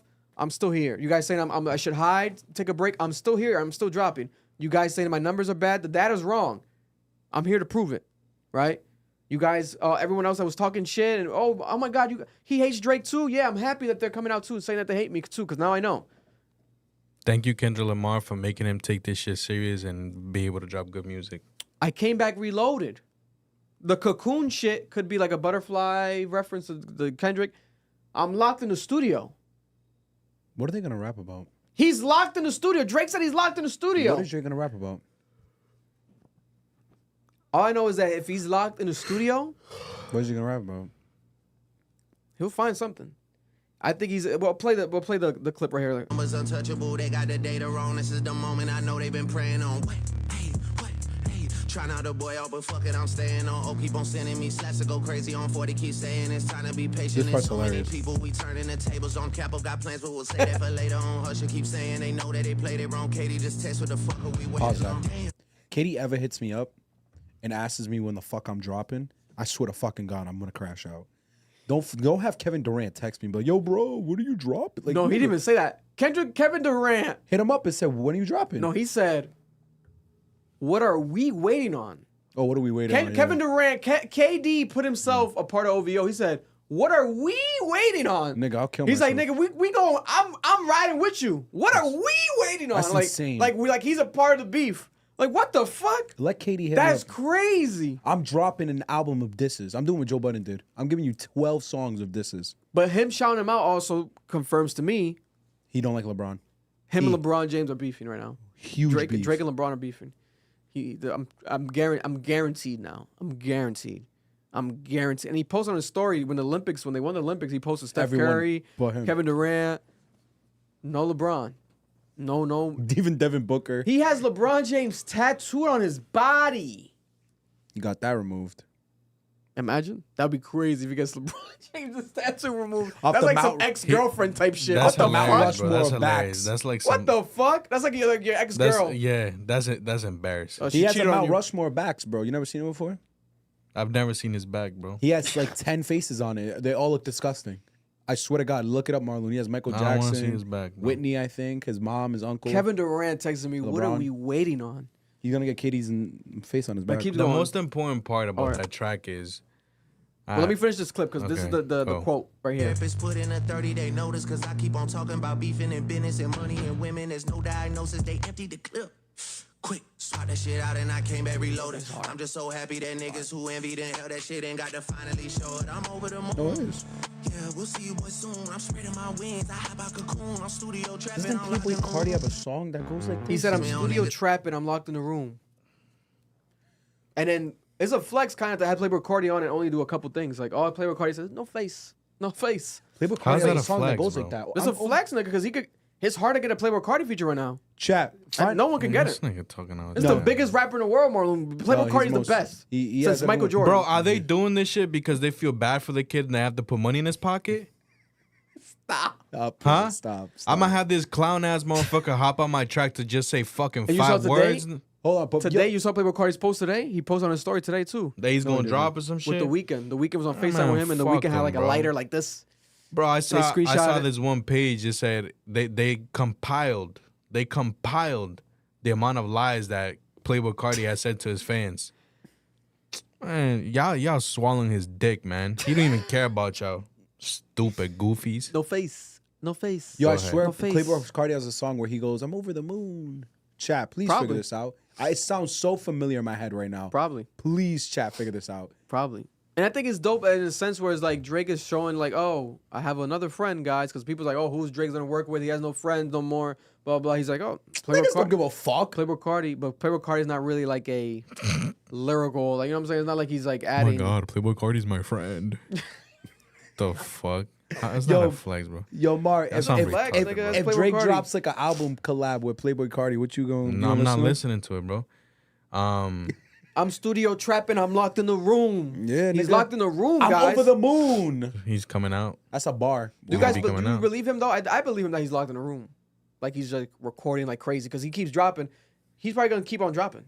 I just want to know who's Yeah, gonna diss and Kendrick and who's the reason for that? Kendrick Lamar. Mm. But Drake's always been consistent. It's not like he What did. were people saying? People saying, "Oh, Kendrick Lamar, he needed Drake to be number one," but this and that. Oh, so what? Are we gonna flip the script? Are we gonna say that Drake is finally taking this shit serious because of Kendrick? Yeah, because we can't lie. We've It's been a saying Kendrick? Drake's been dropping some bullshit. Come on. But it could be. Fat D with some bullshit. I want to give him a tiny benefit of the doubt, right? Because I feel like these songs, it can become oversaturated, right? Like, why are you dropping all these songs, etc. Maybe it's in a sense, a lyrical exercise, right? He's dropping some songs that were already made, unreleased, like the Lotto shit, etc. Then he's also dropping some shit that he just made, like on some shit, like not for an album. They got the No song. Face could be that, right? Who got the song? Who you talking about? It's called Your Moon.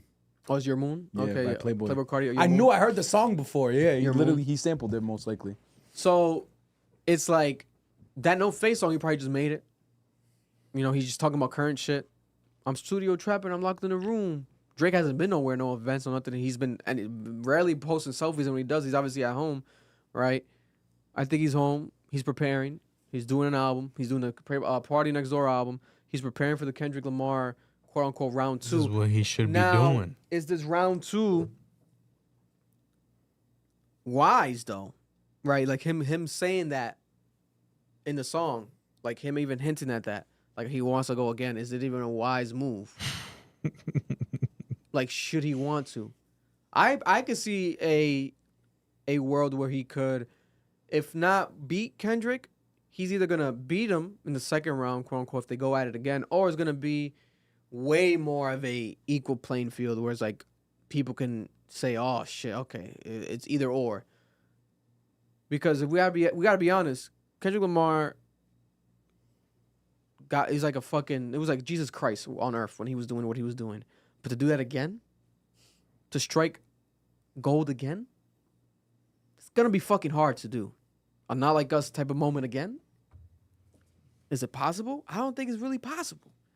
I don't think it's possible. Now, is it possible to go at Drake and like disrespect him again? And like, yes.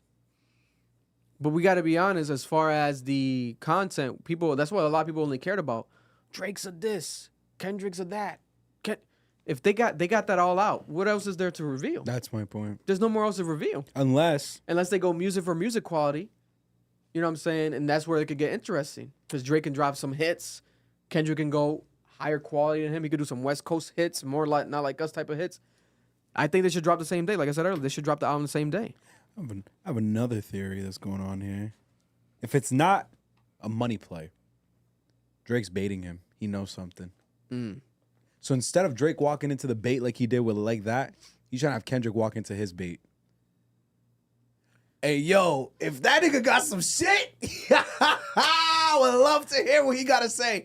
But that would be the smart play. Yeah. The play here would be, yo, you got me. Push got him too. He fell for it twice. I fall for it 3 times. That's my fault. I think the way Drake is approaching it is, I'm going to keep hitting at this idea. I'm going to keep saying it. Let's see if you fall for it, you dumbass nigga. I think there's going to be another 3-pack. I think it's going to be more 3-packs. And it's going to be more aggressive this time. Chat, Cap Crew, comment down below in the live chat. Did the first pack drop, and then what was the content he dropped around it?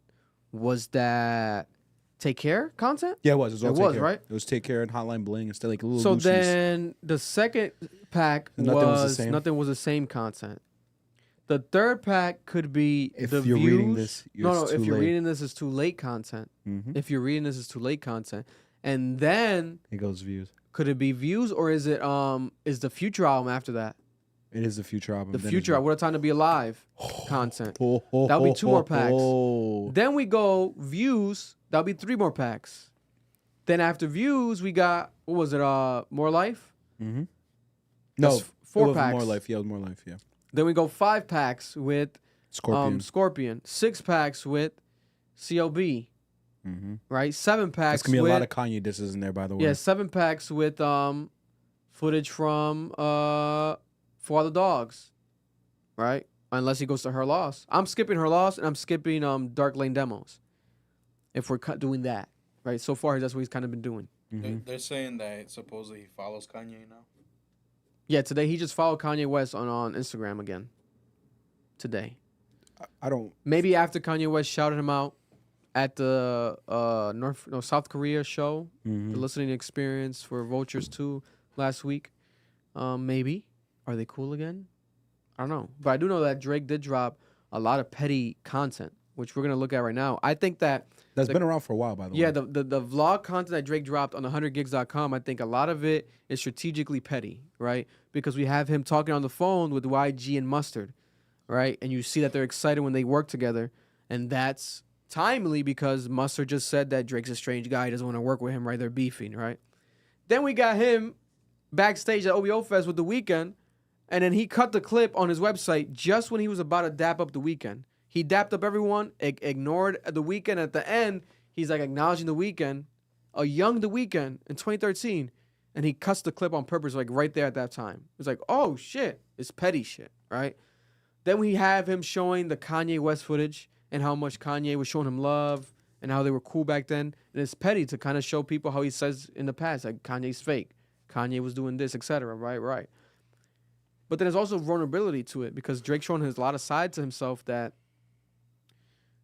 it's like, damn, why are you showing that now? Like he's showing himself how he's like talking. He's like, I sound like a man next to Jay-Z in that part. Let's keep that part.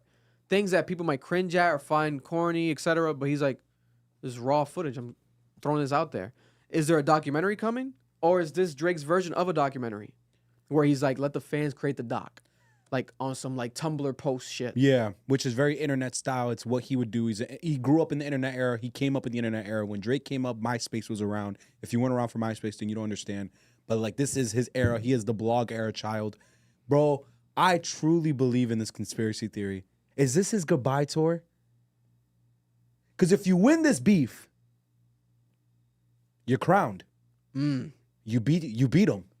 You beat Candyman. You beat the other person in your, age group that everyone said, I don't know, I think he can always beat you. Kanye was never in conversation. Kanye's always the legacy act. Kanye lost his mind. The fight could never happen between him and Kanye for real. Yeah. Now it's Kendrick and him. But if you lose, you can't come back from that. If he loses, he's fucked. He's fucked. If he wins, that has to be around 3. I truly believe, bro, in Drake's mind, it's win or go home here, and I'm gonna do it in style. So that's what a lot of this concept could be for, yeah. To roll out for the end. Because, bro, Drake could get a bag. He could get like $100 million deal for like a documentary. Like, why is he just dropping his footage? There's a lot of footage. There might be some footage that he hasn't shown yet that he could put in a doc that's better. But shit like this is gold. Like, look at this one, right? This is Hold him. up, before you do that. Yeah. Miller Time with the $10. Thank you very much. Says, much love from Seattle. I'm so confused. Didn't he say that this Kendrick burnt out the diss track? Didn't he say that this Kendrick burnt out the diss tracks? What changed? What do you mean by that?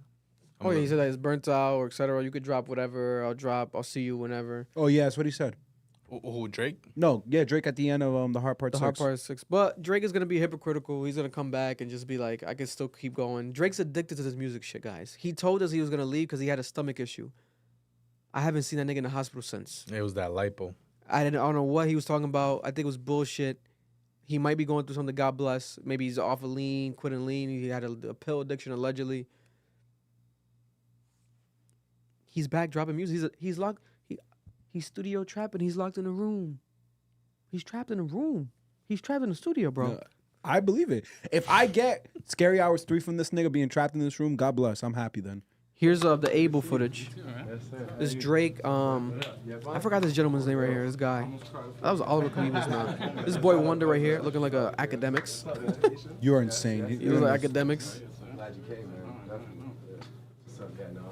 forgot this guy's name. It's important. Maybe Noah. Noah should be. Maybe. Yo, where's Willow? Yo, your heart didn't drop. looks mad and it was familiar. like, Yeah, it's Drake's yo, stop guy. the music. I was like, I was like the beginning of the speech. I was Chubbs. like, this is I gonna thought go he was somewhere in dark. Always around. And I came here tonight to kill this Mind you, the man weekend's on the his wall, own guys. stage. It's a young The Weeknd, the able. And he performed at this OBO Fest. Oh, no, this is gonna go dark. It's going dark. It's going Drake hasn't acknowledged him yet. It was so funny because like I think like Virgil or like Don had their arm around me, and then when he said stop the music, I just felt the arm like leave. You know, Able. like, it was like People said that was like an aura. A power move by Drake. When Drake did that and got mad close to The Weeknd's face, look at this. just felt the arm like leave. You know. Look at The Weeknd. He's like bitch ass nigga. And in the beginning, if you guys notice, he's dapping everyone. Watch, The Weeknd was almost putting his hand up for a dap, right? When he's getting close to The Weeknd. Right here, watch. And then The Weeknd just grabs his crotch instead. Yes. He had the head nod. You see the head nod? Glad you came, man. Damn, this nigga Drake is a bitch. Yeah, he's a hater. And then the grand finale, earlier, and he was like, this he's talking through and I him. was like, oh, who are you? That's crazy. And then he cuts it right there. He's What so the fuck? petty. He's so What petty. the fuck? He's so petty. Mind you, remember, there was supposed to be, allegedly, we have The Weeknd, shout out to my brother, El Fin de Semana, dropping a new album in September, or new music in September, supposedly El Fin de produced Semana. by This is the Metro man that Boomin. helped him write a lot of his old shit. I think it's petty. I think it's on purpose. I think it's on purpose. This man is such a. I think it's on purpose, bro. That's moves, crazy. He That's moves like his- such a bitch. I'm not bro. gonna lie to you. I see why niggas hate this nigga now. Like, yo, I fully get the frustration towards this man. But I would want to crash out too. Bro, I tweeted this last night. That shit already has almost 2 million views. People are going crazy. Yeah, because this is insane. Imagine the nigga you helping write his album. He don't want to dap you up. Cause like at that point it's like And then he tries to fuck my bitch. you can't make you can't make fun of The Weeknd at that point. That's Drake, bro. That's weird. That's weird, bro. Obviously, The Weeknd right now is the biggest artist in the world, numbers wise. Yeah. He's bigger than everyone. I think he's number 5 from all-time streams on Spotify. But at that time, obviously, that was like one of Drake's prime moments. Like that was like 2013. Like that was golden. Like, and it's crazy to think about that because that was 10 years ago. That's why he's the boy. Niggas can talk shit about you. You don't have to listen to Drake. Cannot underestimate his dominance, his decade of dominance. And this is That was 2013? 10 years ago. This is 2013? And he was on some like, Bro, The Weeknd had good shit Already. during that time Yeah, too. House of Balloons already came out. Yo, I promise you, when he walks by Roy Woods, he spits on him. Who? The Drake. Because this nigga don't give a fuck about nobody, bro. It's clear from that video. God bless. he's Drake with Miguel. Miguel was on performing that day too, and then Drake and Miguel went on tour that year with Future. Listen, I will fly to Toronto for one night anytime. You ask me, you don't gotta, I just wanna come and just have a fucking good time, but come on, we're about to be introduced by the fucking ambassador. Get the fuck out of here. Tonight. This is the You're fucking staying tonight, king right? We're now. going out tonight? Oh yeah, I'm with it. Now you're I'm gonna A see. young Miguel, bro. A legend That's Miguel. a very And then we got a young good DJ Drama Where? being ignored the whole time by Miguel. He's in the corner. And then Miguel felt bad. He was like, "Oh shit, Drama. I'm sorry I ignored you." This is all purposeful, like clips. This is crazy. It's petty, purposeful clips because of DJ Drama. Remember, DJ Drama was the one that leaked the fact that Quentin Miller was working with Drake, ghostwriting with Drake. Yeah, because Drake to fucked Meek his Mill. girl. Yeah, because Drake allegedly fucked DJ Drama's girl, and they had issues about that, etc. So it was like on some petty shit. They were beefing about that. He said, "You're a little boy, bitch." Flick like clockwork, like they just got back out there and it was Miguel's like like, 7 drama. years ago all over again. Like fuck it, Watch. fuck that, longer than that. That shit was like 15 years ago. Dude, drama. Giving homage, you know, I had to let that happen. You know what No, I'm saying? that's it's a such a Scorpio moment, thing. my You nigga. understand? Lo, you I good? had to, get so much respect. What's up, brother? Congratulations. Drake said you blending with the furniture drama. Bro, Drake is petty king. Petty king. This footage is like purposeful. Like This is strategic pettiness. it's crazy. I bro. respect it. I don't do that anymore. But oh man, is this good pettiness? Look at him and DJ Mustard. And then people are already gonna comment, Drake didn't write this verse. Bro, Drake wrote it. He paid homage to Rappin' Forte. He didn't clear it with Rappin' Forte. So Rappin' Forte, they had the legal issue, and he owed Rappin' Forte money. Yes, but people do this. This is when people make renditions of shit. Like people do renditions. Drake added his own twist to this. The objective was to make a hit record. It wasn't to, make the lyrical like that. I'm supposed to. It doesn't have to be 100% original. Drake pays homage. Look at his shirt. He's paying homage on his shirt. Because people are like, oh, Drake created his verse. People are like, huh, he's not creating the verse. That's not his verse. That was Rapper Forte's verse. God bless you guys. You guys didn't even know who the fuck Rapper Forte was until Drake did this and that whole scandal happened. You guys never heard a fucking Rapper Forte song in your life. Let's be honest. These young kids, now they're saying Rapper Forte. Like they know what he looks like. Bro, Drake had paid homage to Rapper Forte, and that's why now you're talking about Rapper Forte. Like, that's the point of what he was doing. He wasn't trying to disrespect the guy or steal from him and, like, no one's going to notice. You think Drake's so dumb, he's going to do that. No one's ever going to notice. These kids, bro, online, this is so hilarious. They really think they're part of Top Dog. Oh, my God.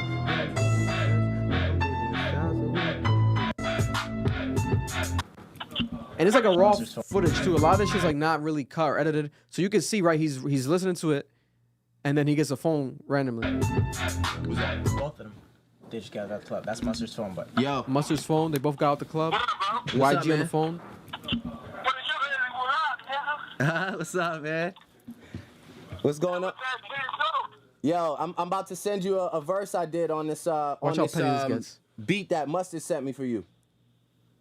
Yeah, we both on the car phone. He's like, we're both on the car. So car yeah, phone. I'm just about to record this shit and I'm gonna send it to you. It's on that like. By the way, look at that this. beat This is the that has iPhone like 1. 4 and a bunch of zeros after. Yeah. You know what I'm talking And that's about? BlackBerry Drake era.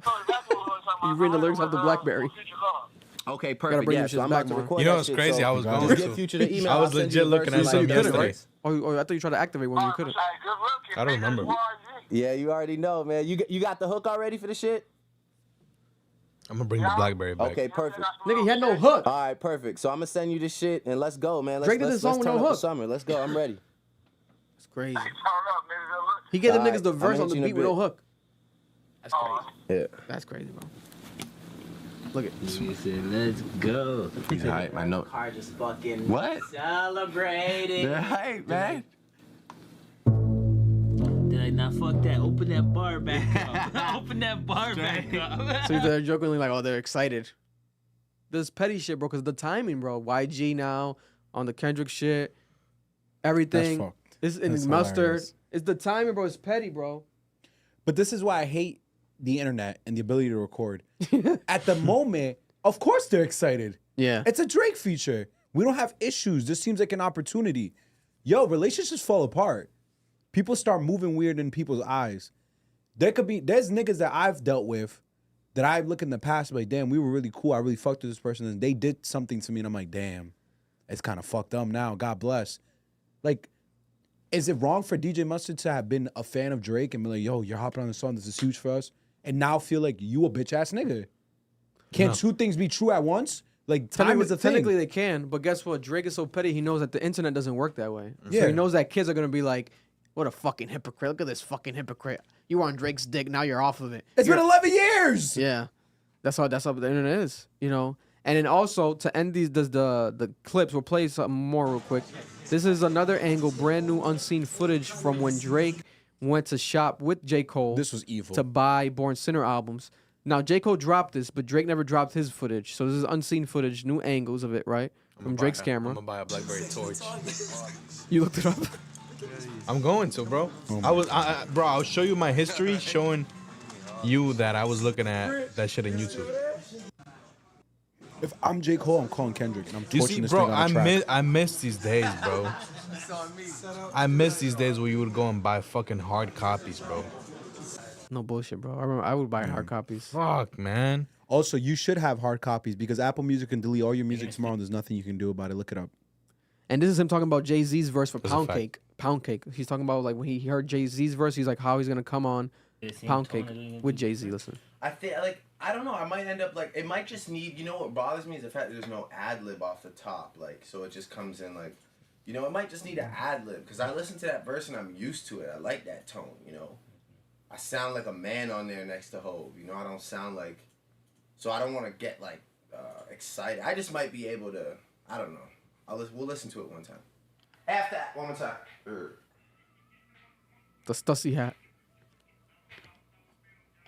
After hours at El Molino, a Soto, just talking women and vino. The contract, like now, one more time. Like I heard 91 Marino. You understand? I heard this song on my BlackBerry. Boosting my ego. My God. I had this song on my BlackBerry, and he's fucking rapping off a BlackBerry. You niggas wasn't there. Stop trying to give me your opinions about music. I don't give a fuck. You niggas is stupid. The older niggas don't listen to you. You little young ass, bitch ass niggas talking about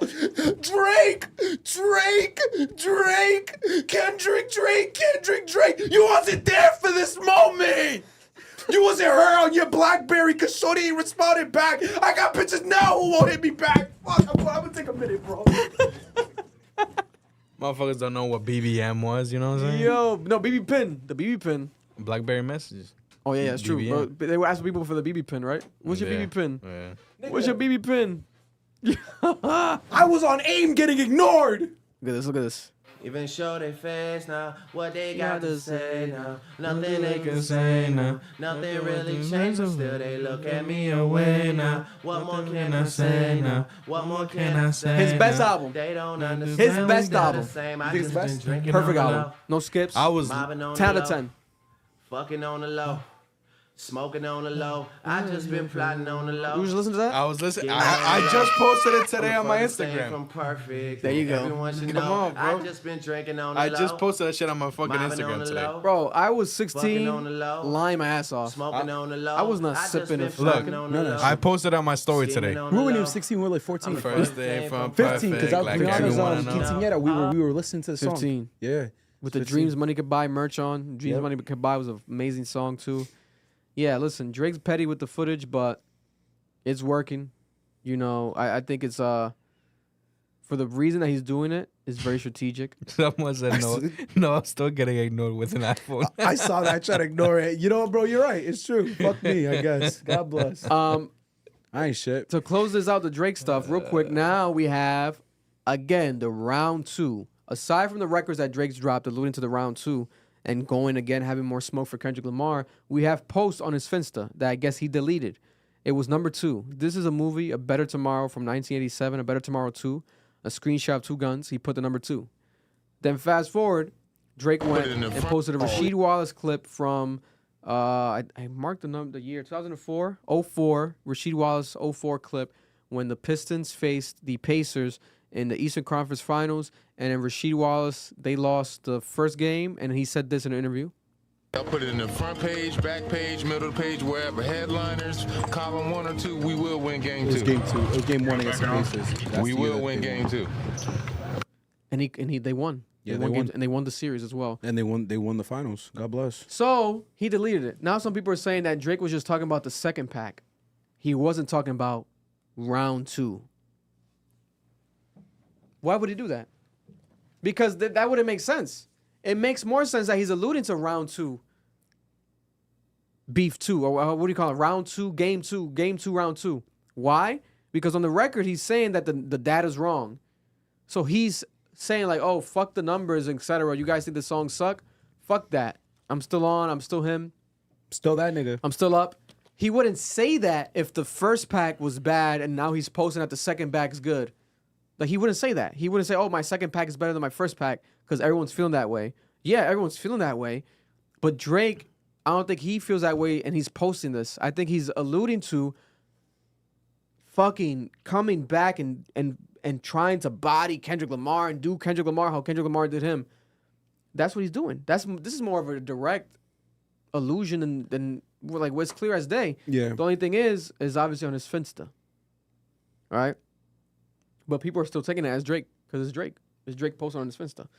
You know what I'm saying? Like, and maybe it's a way of him, like, people getting mad of him posting on his account so much. Now, this is drawing the audience to the core fan base. If you really fuck with Drake, you really fuck with him and you're following his Finsta. And now, you're also keeping up to date with his Finsta. Now, if you don't fuck with Drake, hey, he's not even posting on his main account. This is his Finsta. You know what I'm saying? It's almost like his Patreon or like his, like, you know, his loyalist. Yeah. They're going to be on here. That's what he's doing. He's definitely talking to them. And what the fuck is the name of the Finsta? It's Plot Twist. What the fuck is the plot twist? Hey, we're coming back again for round 2. That's the plot twist. That's the plot twist. But he keeps dropping pack 1, pack 2, pack 3. He's talking about being patient, listening to the plan. If you don't think that this petty ass nigga, we just watched how petty he is. Yeah. Nigga want to show drama how much of a bitch he is. He has a video where this nigga is basically blending in with the furniture. He got wild. Yo, he cut it out before the dap with him and Weekend, bro. Like just straight sunning him the whole video. I'm gonna be real with you, bro. Why was Drama's hats always floating on his I don't head? know why, bro. They never fit, and you have no hair. That was a You're thick bald. drama too. That was a thick drama. That was a thick drama. Bald, thick drama. Hats still don't fit. It looked big. Like what size is that? 9.5? That's insanity. It's a snap cut and it's on the last little snap. Cut, a snap back. My bad. He stitched in his own fucking cut because there's no way a snap back can be that big. But listen, this nigga Drake, bro, he's petty. There's a round two. You don't lose that way if you're that petty. If you're that arrogant and are narcissistic and you really think you that nigga the way Drake is and he's that petty, it's round two, bro. It's your legacy on the line. Yeah. It's your moment. According to Elliot Wilson, he's saying it's his legacy. And there's a lot of people, it is. Technically it is. Like, because it becomes more of a legacy play if he goes for round two and then he loses again. Because niggas gonna be like, what the fuck? Someone just made a good point. They said, does round two not make him look crazy if Kendrick doesn't respond? Hell yeah. It depends. If he drops absolute fire, like some disrespectful shit, like some I would expect disrespectful Kendrick to hit respond. record type of shit, where he's exposing shit too. And if Kendrick doesn't respond, people are gonna, at least especially the Drake's fan base, they're gonna say he won by default. Kendrick not responding, we win by default. Also, Kendrick's friends, aside from them alluding to like Kendrick's coming, what did Kendrick's friends say? They also said, hit a J3, he was like, oh, we're leaving the boy alone though this time. So they're trying to say like, oh, we're gonna drop his regular music that has nothing to do with Drake. Boom. Maybe subliminals, how Drake's doing subliminals now with no face and shit. That's probably what we're gonna get. I don't want that though. I kind of want the smoke, and I feel like it's back to the drawing boards. If I'm Kendrick Lamar and he wasn't on some smoke time, that 5-pack, whatever you got, get ready to drop it. Because Drake's getting ready to go. He's locked in the studio. I'm locked in the room. I smell like cocoons. He's locked in that bitch. I smell like cocoons. Shout out Marloon. That's my guy. You know, he's shouting out Marloon. He's locked in that bitch. He's over the moon. He's over the moon. He definitely added, Playboy Cardi's Marloon's favorite man. He definitely added Cardi because of me, 100%. He did it just because of you. For me. This is a super Chris with the $5. Kendrick is not taking the bait. He is just going to ignore Drake. I agree. I don't think so, Chris. Unless he gets really disrespectful, I don't see it happening. If it's really disrespectful, I will, as a Kendrick fan and Drake fan, I will expect Kendrick to respond. Why would Kendrick Lamar say he got more music to drop, etc., and then Drake's still dissing you and you don't go? Because you don't swing at someone. How do I explain it? If someone is like frantic and just wilding out, you ignore them. You don't swing back. Thank you, Chris. It's just not worth it. It's like, why am I going to swing at a nigga? This shit's hard, bro. You don't swing at a nigga that's crashing out. That's my point. He's hitting him with a chin check. This is my point, Vic. We gotta wait. If it's dirt, he crashing out. If it's fire, nigga, you better go get your gun. Because that nigga's on the block and he's shooting. Real talk. Made you look. You a slave to a page in my rhyme book. Moving on. Lil Yachty. Drake's best friend, Lil Yachty. Trash. Lil Yachty has crashed out. After he said that he retired from the internet, Lil Yachty unretired from the internet. He came back to the internet. I'm unretired real quick because he went viral without being on the internet. He was retired from the internet and he went viral because he did a podcast with Key Glock and he was talking with his best friend Mitch, who's the co-host of the podcast, a Safe Place podcast. Shout out to the Safe Place podcast, produced by Full Send. Does it feel like a safe place? Doesn't feel like a safe place at all, right?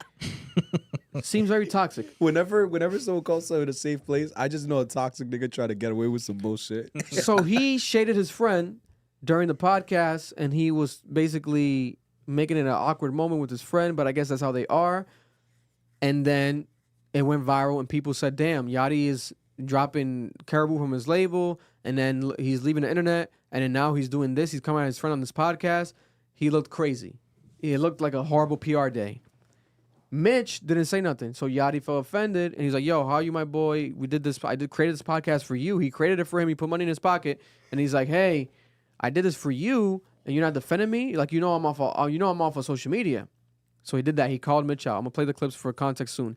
Then Karrahbooo, he said, I don't want to do this, but I had to do it. Karrahbooo, the one, not the two. You got to know she's up.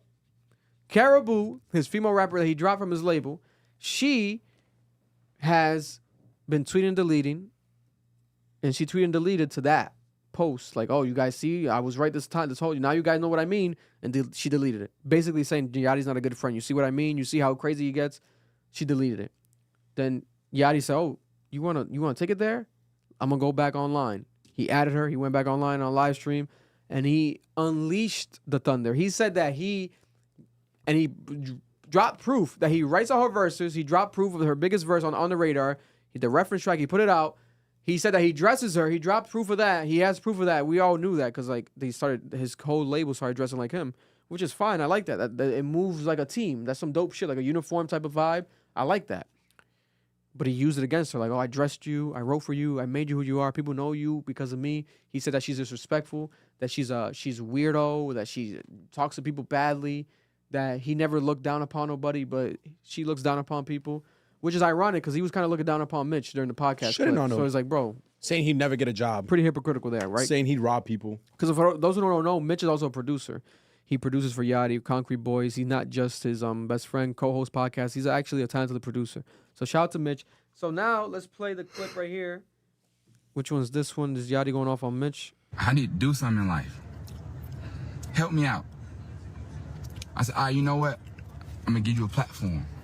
I'm going to find someone to sponsor us, and I'm going to give you a platform. We're going to make a podcast. What's the drink? Happy Dad? Happy Dad, too. I'm going to show people how funny you are. I'm going to show people how crazy you are. I'm going to show people, like, how cool you are.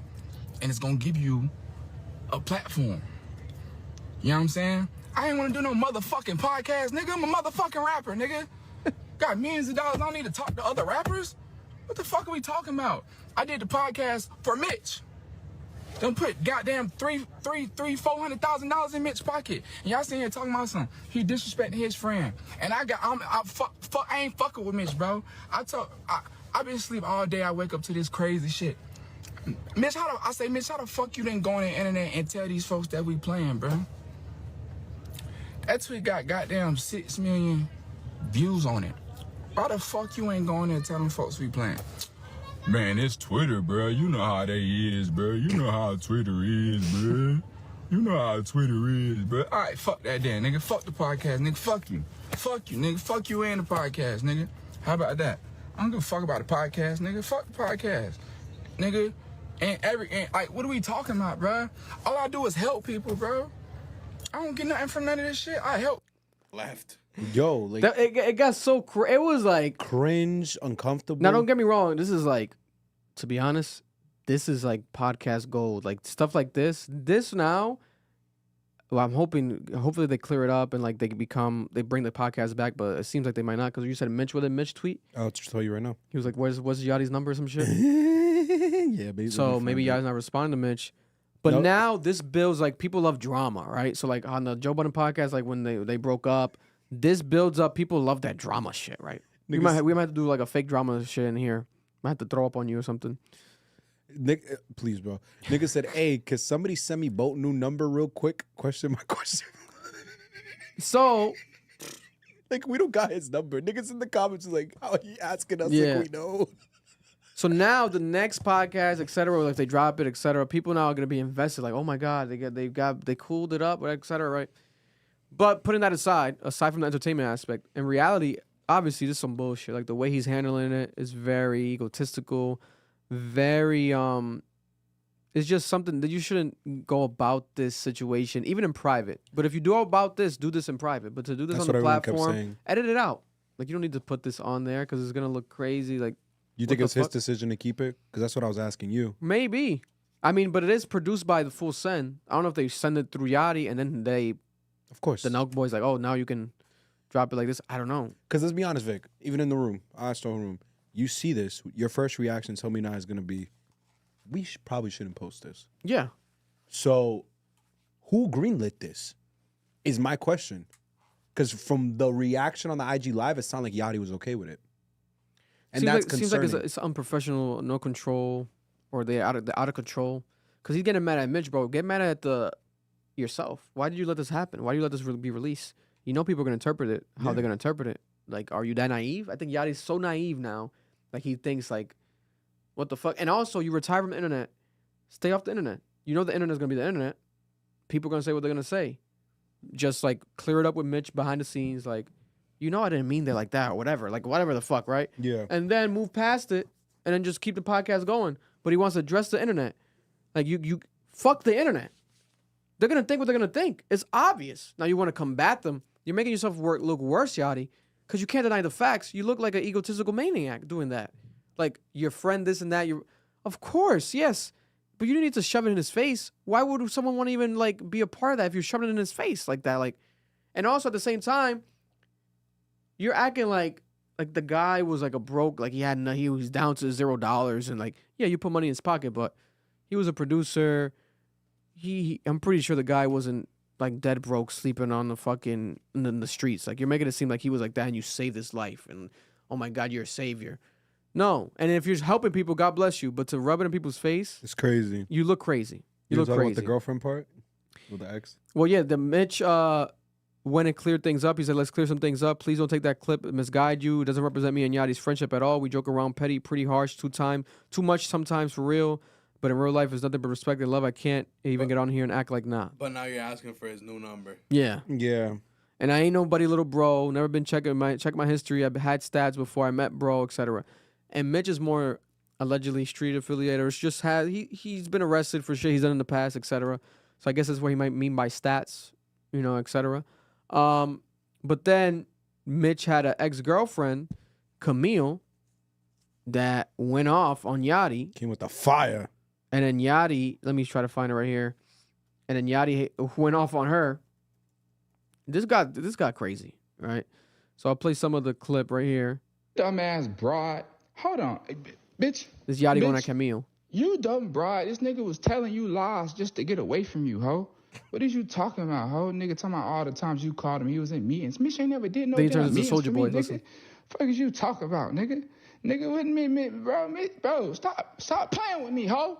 You're not even a factor in this, bro. Stop playing on some Soldier Boy shit, right? You sound drunk as shit. And this was what I think I put it below this tweet. This is what she was saying.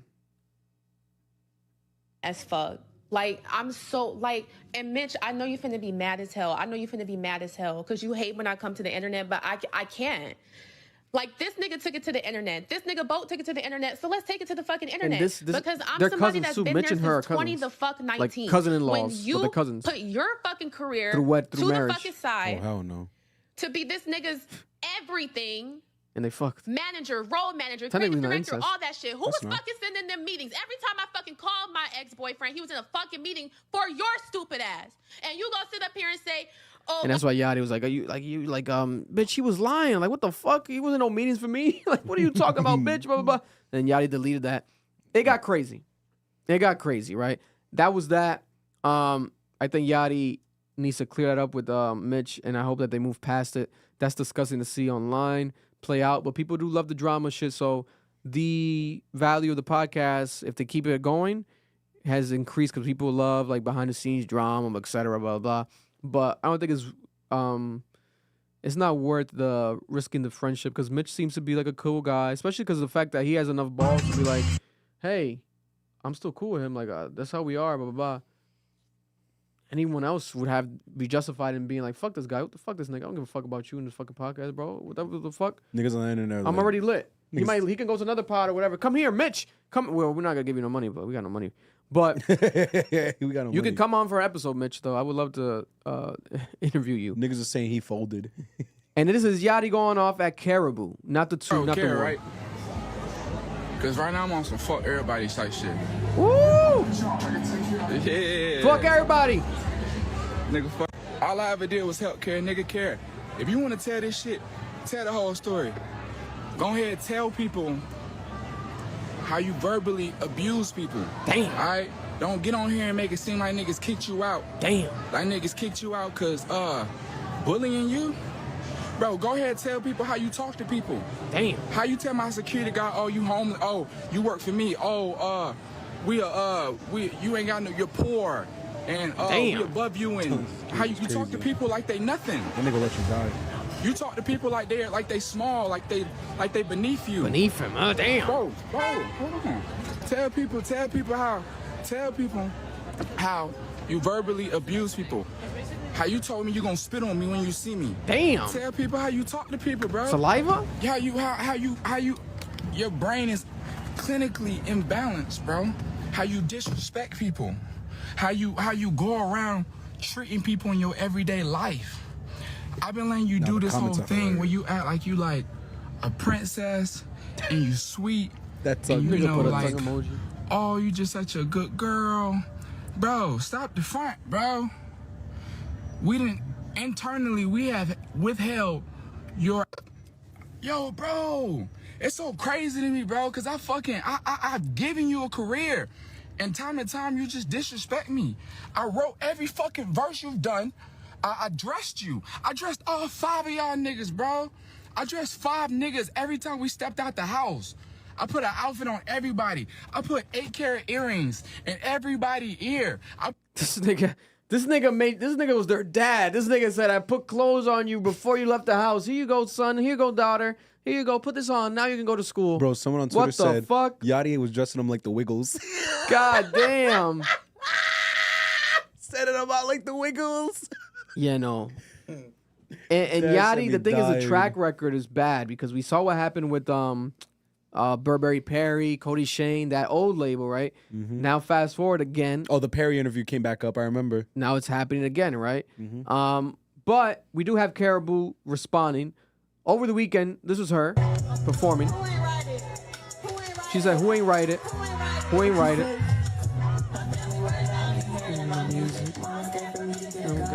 I'ma use it.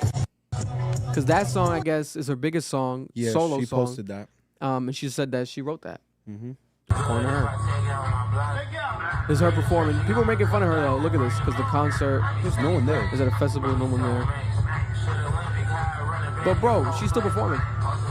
That takes a lot of balls. I'm not gonna double down on her and bully her like the internet's doing because of this. They're kind of crazy. Though. It's an early festival. Early festivals that have performers like this. Karrahbooo. What do people want? You think Karrahbooo's gonna headline Rolling Loud? Like she's gonna be at the beginning stages, right? The crowds, how it is low. I don't think she's still performing. She has the backdrop. She's professional. She's doing her thing. I think it is. It's dope. She's a young artist working. You guys just never see what it takes to get to the final product. Exactly. You just see the final product. Exactly. And she addresses this, right? So we have her addressing it to close off this topic right here. Karrahbooo addresses Yachty. Right here. I'm going to just go to my page. Someone said, I wonder how many Drake songs did Yachty write? I don't know. He's definitely written a couple Drake hooks, probably 5 hooks. That Cash Cobain song, the one that Cash produced, he wrote that song. I can tell. I'll tell you right now. My fairy care about me hearing my music. Mama said I get the gun. Scared that I'ma use it. Yachty, I could see Yachty writing that, but she's saying that he didn't. Where the fuck is my post, man? Where is my post? You guys see it? Am I bugging out? Which one? Karrahbooo. Oh, right here. Karrahbooo. So this is Karrahbooo. She said, I'll never forget this feeling, this chapter of my life. I'll never be the same. I'll never forget who wasn't there for me. I done chomped people out, spent my last slap folks for niggas. I ride every time, naturally, but that's how I am. Nobody owe me shit, to be honest. I'm just taking a mental note. Fuck you talk about, nigga? I can't even look at the most people the same way. Damn. I done changed. Wow. I'm a fucking maniac now. No, she didn't say that. Beat me. Was it intrusive thought? Intrusive thought just came out. God bless. Just jokes. To know the truth and watch a grown man with 12 million followers overly lie on my name and publicly bully me for literally no reason at all. I've been silently conquering all that shit niggas been throwing at me. I smell like shit. That's how much shit niggas thrown at me. Fuck you talking about? Me, this whole time behind closed doors. I'll never forgive. I'll never ignore the signs again. I will never stop no matter what, how much they hate me. That's why she was that performance. I like that energy, though. This is dope. This is what she got to be. She's a runner. She says she's a runner. She's a track star. She said, I never threw rocks, and you have my number, you big grown bitch. Wow. You fat ass codeine drinking bitch. Wow. Leave me alone, literally, little Yachty. You bitch. You little Yachty. I never said nothing about this shit, and I still ain't said nothing about what's really going on. I don't want no beef with you industry people. Just move on with your life. People, stop trying to bring me down. When I stay out the way, I'm done talking. You got it. Your character gonna speak for itself, you fat bitch. Your little boat is actually a raft. Your boat sunk, you bitch. That's her words, not mine. You drink codeine every day, bitch. I think Karrahbooo's actually talented. Now, if she does not write none of her stuff, I don't think that she's gonna really last long because her talent, in my opinion, was some of the clever, witty lines. I think you're gonna see the real Karrahbooo now. Some of the clever lines on the radar. What she say? Yachty wrote that. The pit, right? The armpit shit. Musty, under the pit. Like the bar was hard. If she didn't write that, it's like, okay. And it's fine if you have your writer with you, but if she didn't write that and also the person that wrote it is not with her no more, Lil Yachty, and it's not like Lil Yachty can't write. Lil Yachty's a phenomenal writer. Yeah. Lil Yachty wrote hits for the City Girls. He wrote it from a female's perspective. That's a talent, bro. No, he's a goat. That's a talent. Like you have to give him what talent what his due. Like niggas He can really hate knows- Yachty. he knows He's how a talented black bitch- motherfucker. He knows how bad bitches think. Yeah. You know what I'm saying? But, you know, she did, I think, didn't she mention something about his son or something? About being a father? I think so. She said, just go be a father. Yeah, so that might be a lower blow that he might be offended by. Because for those who don't know, Yachty has a child. He had it with this Twitter famous model girl. She's beautiful. Forgot her name. She had I didn't even know that. She had like a nail line or something line, bikini line too. But isn't the nail line his? well, that's different, yeah. But God bless Yachty. Again, Lil Yachty versus the world. This keeps getting more and more. And also, Lil Yachty unfollowed Drake, but then refollowed Drake. He's not on the SOD song with Drake. Drake took him off, or he took himself off. And he looked pretty depressed in that interview with Charlamagne. I don't know what's going on, but it seems like the world's against Lil Yachty. And kind of rightfully so. Like, he keeps fucking up. He keeps fucking up. But if Drake's not fucking with him, it's gonna get crazy. Y'all need to understand the value of shutting the fuck up. Yeah. It's even in the Bible. Shut the fuck up. God said literally that. Shut the fuck up. I swear. Yeah, Watch, God did go say read. that. He did. I love God. You are God. Much love to Karrahbooo. Mitch, wishing you guys the best. Big Sean dropping Friday. Brand new album by Big Sean confirmed. Big Sean confirmed the album. And we have the cover art right here. He was gonna delay it, but now he's eventually he decided he's dropping it right here. Boom. Show it real quick, Marlon. Do you guys like it? I kind of like it. Some people are making fun of it. I like it. This is the cover art for his album? This is the cover art. He says, "Better me than you." Better me than you. This is Yachty? No, this is Big Sean. Big Sean. Oh, that's just going to be butt. Stop, bro. I hope it's not, but he did show me the recent shit he just dropped. That shit was ass. Nigga trying to sound like Baby Keem and Kendrick. God bless. Nah, bro, but Baby Keem trying to sound like Big Sean. Big Sean been sounding like that. Listen to old Big Sean. He probably hasn't sounded like that in a while, but that's I know old what you're Big talking Sean. about. But the way he's like, I want to know. I don't know. What The vocal infractions? Yeah, there we go. Thank you. That's not how he used to do it. Nah, He I didn't used to felt do I it saw like what that. people say that, but I don't think so, man. Like that,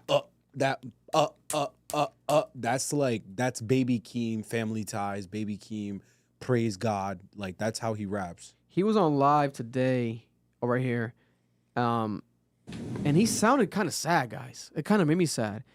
Like, listen to this. The album is dropping this week. And, you know, I appreciate my mom for being like that guardian angel, always like giving me that advice for real. And she really talked me through it for real. And like I said, I ain't been sleeping a lot. I've been like kind of like just giving this shit my all, and I'm burnt the fuck out. You know, I'm tired, but I do this shit for the people who fuck with me. You know, I do it for the fans. I do it for, you know, What the fuck is going on, bro? with the power of Jesus Christ too, for real, and It's like not all my easy, man. angels, you know. So But it's gotta be something specific. I'm excited. And that's one thing my mom said. She said, yo, get excited. Like, drop your album. It's fire. I'm excited you for know? it. I'm excited. Everyone I around like me Big keeps Sean. saying that, so. It's dropping this week. And so, look, I'm going to New York. What do you guys think it is? Is it the Kanye fucking leak shit that fucked him up, fucked his rollout? Is it maybe people keep saying now, oh, Kendrick Lamar's dropping now because Big Sean's dropping, like, oh, Kendrick Lamar's dropping then for sure. Nah, Because the whole joke. Kendrick's not dropping. So, Or is he just dealing with a lot? Like, I don't know. I'm a big Sean fan. I actually do listen to his music. I decided it was the album everyone hated. I actually liked it. He has a song called Halfway Off the Balcony where he's talking about how he wants to kill himself. Yeah, suicidal thoughts. And he struggled with it. He admits it all the time. That nigga wants to kill himself, bro. And I can imagine he feels that way because it's like, imagine you really love music. And the way he came into the music industry. God forbid. I'm not putting that on him. Yeah. I've dealt with suicide myself. I have mental health issues. I understand. But I can tell when someone is struggling mentally and they're really questioning their existence. Like, it's obvious with his tone. Bro, it's a nigga who he had the most downloaded mixtape on that piff. Detroit changed music. Yeah. When that shit dropped, bro, y'all too young to remember, it was first. And then it went Meek and Dream Chasers. Travis wasn't even a conversation in that top 5, you dick-eating fans. It was that Detroit mixtape, despite what everyone says. So you come in hot like that. Yeah. You get with the hottest producer, the hottest rapper on the freaking planet. You're making hits. He's on Click. He's on Mercy. He's dropping fire albums. The Dark Paradise thing, whatever that album is called, one of the best albums I've heard in my life. And then the fall off is egregious. And now he's putting his onto a fucking album and no one gives a shit. Niggas is leaking it. They dissed him for 2 days straight for that song, Vic. They torched his ass for 2 days. I watched it. Yeah. And it looked... The video is hard as fuck. The video is Cole Bennett. Like, he really put his effort into it. The video is hard. And we just mocked him. I didn't like that sound that he did. I didn't like that sound. And the difference between Big Sean and a lot of these niggas, he'll tell you how he really feels. Oh, no, that's 100%. He's not faking it. That's the thing. You can see he's like... He's fucked up. He's like, I didn't even want to... He probably was like, fuck this shit. Like, push it back again. Bro, having my whole album fucking get leaked and shit like that, bro, that would ruin me, bro. Big Sean, drop it. We're going to support it. Yeah, I'll listen. But to be honest, they're going to be honest. I'm going to be honest. If the music is not up to par, whatever, people are going to say That's a fact. It's not a personal attack. But someone like Big Sean, like, he's so tight. Like, he's a real artist. So when you judge his art, he takes it personally. He's an artist. Like, he's really about this shit. He's not doing this shit for clout, for money. So I get it. But damn, like, bro, you really about it. And if you got some fire on that album, be excited like your mom said. Like, be excited. Like, drop that shit. Drop that shit. Let's get to it. The fuck? Turn up on these niggas, Sean. Drop a deluxe on these niggas. No bullshit. Like, what the fuck are we talking about? I'll play that shit at every party, even if people don't want to hear it. If it's fire to me, I'm playing it. Here's my thing. But here's my thing, Vic. If it's butt, this is where people have to start having conversations with themselves.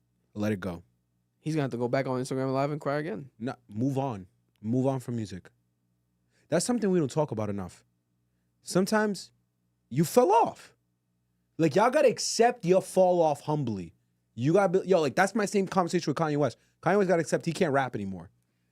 Accept it, move on. It's the same thing with Big Sean. If this shit is butt, how many more albums? Until we can finally say, move on. Move on. My thing is, like, are we going to argue the fact that you're going to tell me he doesn't have more music?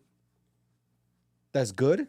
No, I'm saying, like, your whole thing dropped, right? Yeah. Now, if you wanted to make it different, add some verses and stuff like that, obviously cool. But, like, are you just going to drop it? You can make changes. Or you can be like, you know what, guys? The album dropped and shit like that. I get it. It's a body of work. You've been working on it. This and that, whatever. Drop something else. If you have music, you're an artist. I would assume you have archives. Yeah. Drop a fucking mixtape. Has anyone even heard the leak? I haven't. I heard, like, I think the Nas song, but it was like, that's it. I didn't really dive into it. You know what the funny part about this is? And I don't think Big Sean understands this. None of us probably heard it. Yeah. We didn't care. Back in the day, that was more of like the thing to do. Yeah. Not now though. I don't think anyone. I mean, there's still a community that does that shit. I'll tell you this much. It sucks to be I Big don't Sean, do man, it. because he's in a position, bro. Even like the rap on the radar freestyle and shit, when he's like talking about anything he talks about, people misinterpret it, right? When he was talking about Kanye, niggas thought he was talking about Kendrick. And then we got people like, oh, you better not be coming at Kendrick. Like, fuck you. What the fuck you think of Big Sean, blah, blah, blah, blah. And he's like, bro, what? I wasn't even talking about. And then people, DJ Hed, like, I'm in contact Big Sean to clear it up. Well, the thing is, so now too, they like, involve him in something that he's not a part of. Because he's a punching bag. The thing is, exactly, it sucks. The thing is, he's coming out of the blue, bro, in between, in the midst of all of this shit going on. But it's not. So the timing of the release. It's not. It's not. Him and Kanye have had this issue for a while. It's just we don't talk about it here. I'm not talking about the Kanye shit. I'm talking about the Drake and Kendrick shit. No, but what I'm telling you is he's speaking in his music about something real going on in his life. Yeah. Like, you know, Vic. He has a song about his son or his child, his son. That motherfucker has been going back and forth with good music on these issues. It's been in the news. Him and Kanye have had a bunch of issues over this label. Kanye saying the shit on Drink Champs. This wasn't random. If you keep up with Big Sean, you know. I heard it. I'm like, he's talking about Kanye. It's so fucking obvious. Yeah. It's just people like to create shit. And the problem is, bro, it's because Big Sean lets himself get bullied. He's too vague with shit. And he's too vague. Soft. He's too exactly. That's what I wouldn't say soft, but it comes off soft, right? For lack of better terms, yeah, soft. It's soft. It's some soft shit where he's like, he doesn't stand on shit. He's vague about shit. He lets like narratives play out. And then now years later, you want to clear it up in a moment. Clear it up in a moment. But he wants to be mysterious and let shit play out because who does that a lot of times? Drake, the big dogs, right? The big dogs let shit play out. They don't. Bro, you don't have to try to compete with these niggas no more. Like, you're Big Sean. Go for your fan base and that's it. He also Stop trying to be a top dog, a big three. No, nigga, you're not gonna be. It's impossible now. It's impossible for you to even compete with them niggas now. You're so far removed. Just keep doing your dope shit. Niggas will be like, damn, he dropped a dope album. And move on. That's it. Is this Wale 2.0? Just like a nicer version? I hope not. I hope not. Because that Wale shit, I feel like it drove Wale himself crazy. And Wale dropped, I think, 2 singles between last year and this year, and they haven't stuck yet. But he is going on tour.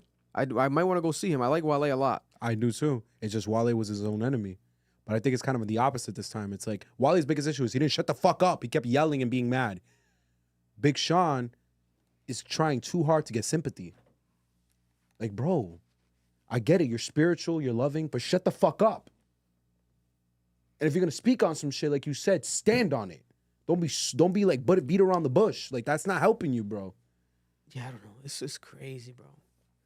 Listen, if he's worked with the greats, has been associated with the greats, you are by default a great. You're a great already. You don't have to become greater. You don't have to like do that. You don't have to like try to make your legacy better. Nigga, you got hits. You done what you've done. You're Big Sean. People try to dress like you. I try to dress like you. We have to be honest. Your influences in the culture was felt. You have arguably a classic project with the Detroit mixtape, right? If you have an arguable classic, you've done your job in this industry. You've done your job in this culture. You're Big Sean, boy. Your ad libs are iconic. Like, come on, you know. So, and I think he's going through so much that he wishes that he could put that into the music and then drop that. And I think maybe the music that he's gonna drop might not reflect what he's going through right now. That's probably what it is too. He's frustrated with that because it's like there's so much new content he can make right now, but it's not gonna go cohesively with the content that he's gonna put out. But in that point, my nigga, do a deluxe or do another album. You could do 2 albums in 1 year. Drop another one in the wintertime, an EP, a mixtape, whatever you want to call it. Yo, I'm gonna ask a wicked question. The fall off of Big Sean and the bad energy Mr. Morale got, and I can name a bunch of albums just like this. Is it happening because rap no longer is accepting introspective music? Because I think you're right. I think he's making a bunch of like upbeat, hard music that can be played around people versus the introspective shit he's been making a lot, like in his career. A lot of his music is introspective. It's about his issues, his upbringing, shit like that. The last album was like that too. Yeah. Deep Reverence, my favorite song off that fucking last album. Is that the one with Nipsey Hussle? Nipsey Hussle. Dope ass song. Incredibly introspective. That shit ain't hitting today. You think niggas listen to that shit today? A lot of times, timing doesn't work in someone's favor, right? Big Sean was slated to drop an album this year already, and then the Kendrick Lamar and Drake beef happened. So by default, the jokes, right? So the timing of that, I think, is what's fucking things up, right? And he admitted to that in the past, but then he's still going through it. But now you got these guys gearing up for round 2, and he's dropping his album this Friday. I think the timing is just fucking with people, right? That's valid. But if I'm him, I said again, cater to your fans, Big Sean, just your fans, and you'll be fine. You will be fine. And if you have a record on that album that you truly believe is a hit, like is the best song on there, throw all the money in the world at it, get it going. I hope it's not none of the songs you've dropped so far. I hope. Because if it's that, then we're gonna have another conversation about this next week. But yeah, I know I love Big Sean, man. But it's sad to see him like that. God bless you. Thank you. We're all human, so I get it. It's rough. He's a real artist, so shit happens. He should do a podcast. He should do his own podcast. That shit would be amazing. It would. I think he did the Jay Shetty podcast. He did the Charlamagne interview podcast. He could come on here. I would love to interview Big Sean. Days before Rodeo dropped, we gave you guys a reaction. The Deluxe as well, available on Patreon. It dropped. We loved it. If you guys haven't watched the reaction, go watch it and you'll see how much we love it. Yeah. Travis Scott, again alluding to the Travis Scott Days Before Rodeo tour. Is it going to happen? I don't know. There's this nostalgia shit. I think niggas who do it, a lot of times is because they kind of need it. I don't think Travis Scott needs the nostalgia right now. But maybe it's still good to go about the nostalgia route. It's organic, technically, because people want it. So, I don't know. The Killer Mike beef, right? He had this song where he added another verse to it. The most cityologists. And he says, I'm killing the mic. Yeah, we killing the mic. I'm better than niggas, etc. Don't compare me. And people thought he was talking about Killer Mike currently. Dumbest beef ever. Yeah, I don't think it's that. I hope it's not that. We spoke about it last week already. I don't think that's a continuation of Killer Mike beef. I hope not, because again, like we said in the reaction, Killer Mike would put Travis Scott under a boulder when it comes to lyrical assassination. But Marlon did say that Travis Scott could drop a better song, a bigger song. Yeah. I agree. It's true. Also, Travis can rap. If we're going off some of these I already songs. said that before, bro. He could. He used to. He used to.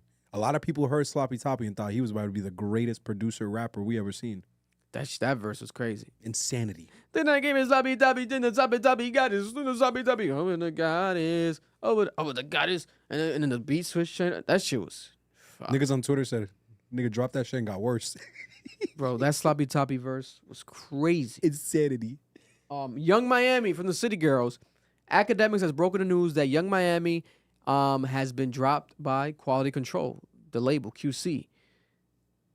The City Girls might be over. We have JT now blowing up. Her solo career is amazing. Yep. Her solo project, which is a mixtape, not an album. Amazing. Is dope. It's doing great numbers. People love it. It's trending. It's amazing. Good The women music. shake ass to it. Yeah. Nicki Minaj offered to sign her, but then I guess she turned down the Nicki Minaj offer. Good job. Ice Spice, I guess, again, turned down the offer. Good job. Nicki Minaj is being petty, kind of subbing them again, saying that no one kind of wants to sign to her.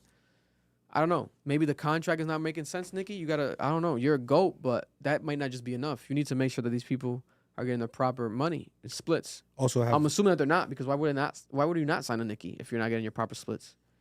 It has to be the proper splits issue. Signing with Nicki is dealing with Nicki. In a public viewpoint. Yo, Barbs. No, you're not wrong. Barbs. She caused a lot of controversy. She's a diva. Some people don't want to deal with that. I'm a diva. I'm a diva. And even if you say Nicki's being blackballed, why would I want to sign with the person that's being blackballed? That's like signing with Kanye West. The fuck am I doing? I'm just asking for myself to get torched. Now, Young Miami, are we shocked? No. Joe Budden said it, and I agree with him. I think she's the worst female rapper. Oh, yeah, no, I was going to say that right now. Yeah, she sucks. Like, currently active that has attention, that's the worst female rapper. Yeah. JT carried a lot of those songs. Yeah, no.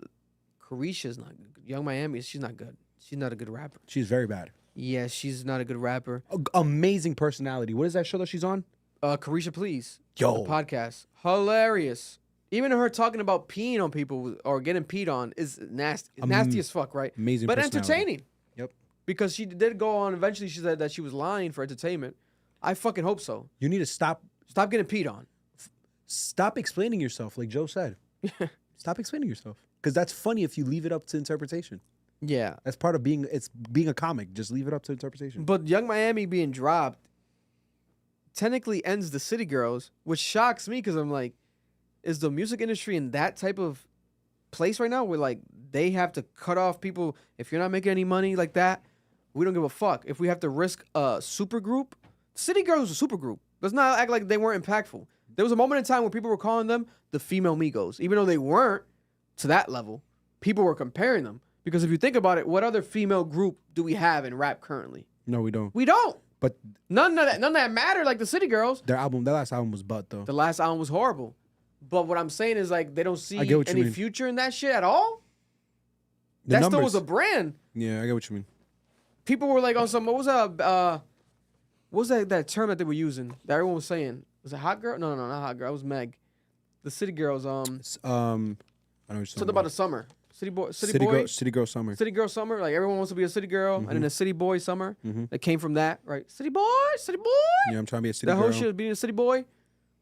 That brand, I think, is powerful, but what the fuck to be dropped? It must have been horrible numbers. Like, it was worse than we realized. Like on their end. Yo, I'm glad you brought this up. Yachty says something that I talked to Marlon about, and no one's speaking on it. Because he was referring to Karrahbooo when he said this. Artists become more popular than their music. 100%. And that's what's happening here. That's what happened with Karrahbooo. That's what happens with so many artists in the industry. That's what happened with Young Miami. You are bigger than your brand and your music. And your music is dog shit. No one wants to buy it. So as a record label, how do I monetize you if my job is to distribute your music? Yeah. How do I monetize Diddy peeing on you? And you dating Diddy? You can't monetize it. They did a song together, but it came and went. But I as a person can monetize my brand. Yeah. Which is why she's getting success off the podcast, because she is a brand. And she does the cards. You guys ever played a card game she does? Carisha, please, the roulette. Carisha roulette. Is I it thought fun? Marlon gave you a pack of the cards. You have the cards? You had the cards, the Carisha please cards. I don't know what the fuck you talking about. Nigga looks like he wants to fuck you up. I don't know You guys what the ever hell seen he's that? talking about. Nah, girls have been playing that shit I don't like crazy. even know who Croatia is. I did. It's like a drinking game, not like a drinking game, bro. That shit's selling like crazy. Bro, She's making a lot of money. You know how to drink. Yeah. This nigga's crazy. But it's like a sexual drinking game. But that's just what it is, bro. That's what it is. Yeah. And the Diddy shit. And obviously, Diddy, she can't be tied to Diddy no more because of what's going on. But yeah, Carisha, don't drop more music then. If that's what's going on, don't even try to sneak your way back in. Unless you have an undeniable hit or like a crazy moment that you think is going to happen musically. If not, I just think it sucks because of City Girls. I think that, you know, they've had their moments. They were influential. To see them just vanish is kind of weird. And no one's kind of addressing it, so God bless. Politics real quick. Kamala Harris and Trump.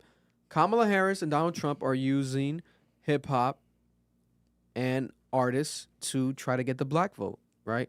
Kamala Harris was rumored to have, at her DNC to the Democratic National Convention, Beyonce come out, right? TMZ reported it. People were waiting literally during the DNC. Beyonce never came out. It was a lie, right? They announced it badly, right? It was not accurate at all. But we did get Michelle Obama, a lot of powerful moments. The city, Central Park 5, Kerry Washington was there, famous actress. It was dope. A lot of people gave it positive reviews. It was a great event, entertaining. Maybe not as entertaining as Donald Trump coming out with his ear shot. Yeah. Doing a major, powerful, crazy-ass speech, right? There was one funny thing that was happened up there. that I'd have to tell off air. I'll show you guys. Oh, shit. It was sexual. No. We will get in trouble. Okay. I don't want to get in trouble. No, yeah. No one wants to get in trouble. But when you see it, you're going to laugh a lot. Trump had a song that dropped with Fabio, right? Fabio was on a song that featured Trump. Who else was on? I forgot. It was Fabio Kodak. and Kodak Black, right? Now we have 42 Doug previewing a song where it's like an endorsement for Donald Trump on the song. How much is Donald Trump and his team in the campaign paying these rappers for his endorsement and like the campaign? It has to be a lot of money. Bro, listen to the snippet. I want to see you guys' opinion or hear you guys' take on this song by 42 Doug. Did you see Lil Jon perform? Yeah, Lil Jon. Yeah, Lil Jon also performed at the Kamala Harris convention. That shit had me dying. He announced Atlanta's electoral votes. He was like, the state of Atlanta gives, the state of Georgia gives this many votes to Kamala Harris, and then he said, let's turn down for what? That shit was hilarious. 42 Doug. Red back matching the soda. I got them turned. Say it's our turn. We need them voting. Immunity. Free cheese. We need them both. Pardons. Big meats. We need them home. Starting. It gets worse. Listen. 2024. I don't agree with the police shit, but yeah, right. Whole hook could be back turned. He says, I don't agree with the police shit that Trump's doing, but yeah, right. We need the whole hood could be back turned if everyone gets freed. Free all the criminals. What? What's going on here, bro? Yo, what's going on, 42 dog ass? There's no way he believes that. Bro, That's what so the fuck? sad. This is paid endorsement, right? And it's fine, but we're just trying to reveal the curtain, remind you guys, like, 42 Dog did not go in the studio and write that for fun. Like, this is strategic marketing, pandering. They're trying to do everything to try to win the vote. It's just sad that we would sell each other out like this for money. Like, there's no integrity. This is insanity. Bro, and then to also, we have Tulsi Gabbard, Democrat. Now she's endorsing Trump. But the viral one over the weekend was RFK, Bobby Kennedy, RFK Jr. Yeah. The Independent. It was RFK Jr., Kamala, and Trump. But now RFK Jr. fell out, and he's endorsing Trump. His own family is against it, right? His own family. Let me read the quote from RFK Jr.'s family. I believe his sister, Carrie Kennedy. Yeah, there's a few of them still alive. Carrie Kennedy. I'm not sure how's the relation. Comment down below how's the relation of Carrie Kennedy to Bobby Kennedy. Might be his sister. She said, we want an America filled with hope and bound together by a shared vision of a brighter future and a future defined by individual freedom, economic promise, national pride. We believe Harris and Walz. Our brother Bobby's decision to endorse Trump today is a betrayal of the values that our father and our family hold dear. It is a sad ending to a sad story. This is Kathleen Kennedy, Courtney Kennedy, Carrie Kennedy, Chris Kennedy, and Rory Kennedy. All the Kennedys. Speaking on behalf of also, rest in peace, John F. Kennedy, JFK. Saying JFK would not approve of this, right? He wouldn't have. He doesn't agree with Trump's policy. Yeah. I was shocked by this, right?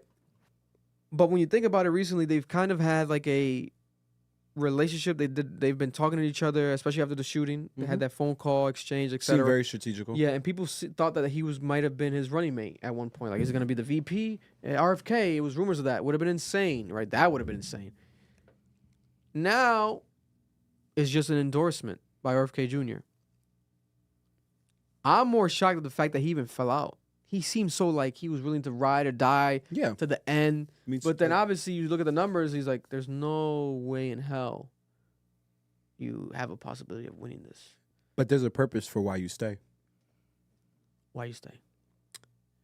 I forget the numbers, so do not quote me. But in the United States, for an independent party to be recognized, they need a certain percentage of the vote. Yeah.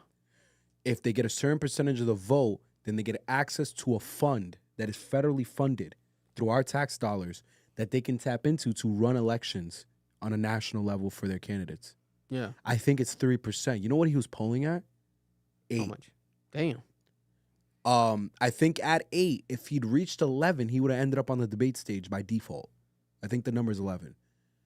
You stay because you are giving third parties the ability to gain visibility.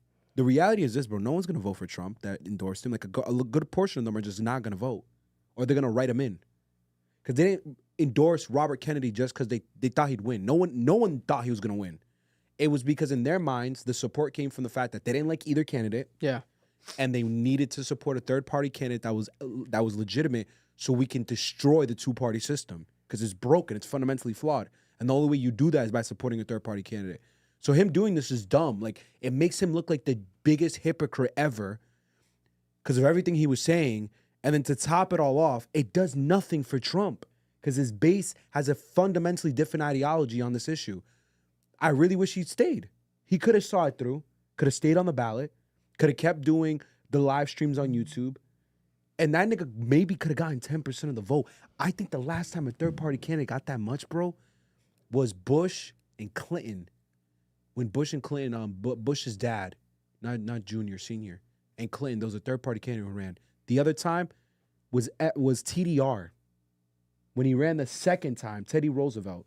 Theodore Roosevelt? Yes, he ran as a third-party candidate. He almost won. but he lost. God bless. Because he left the Republican Party.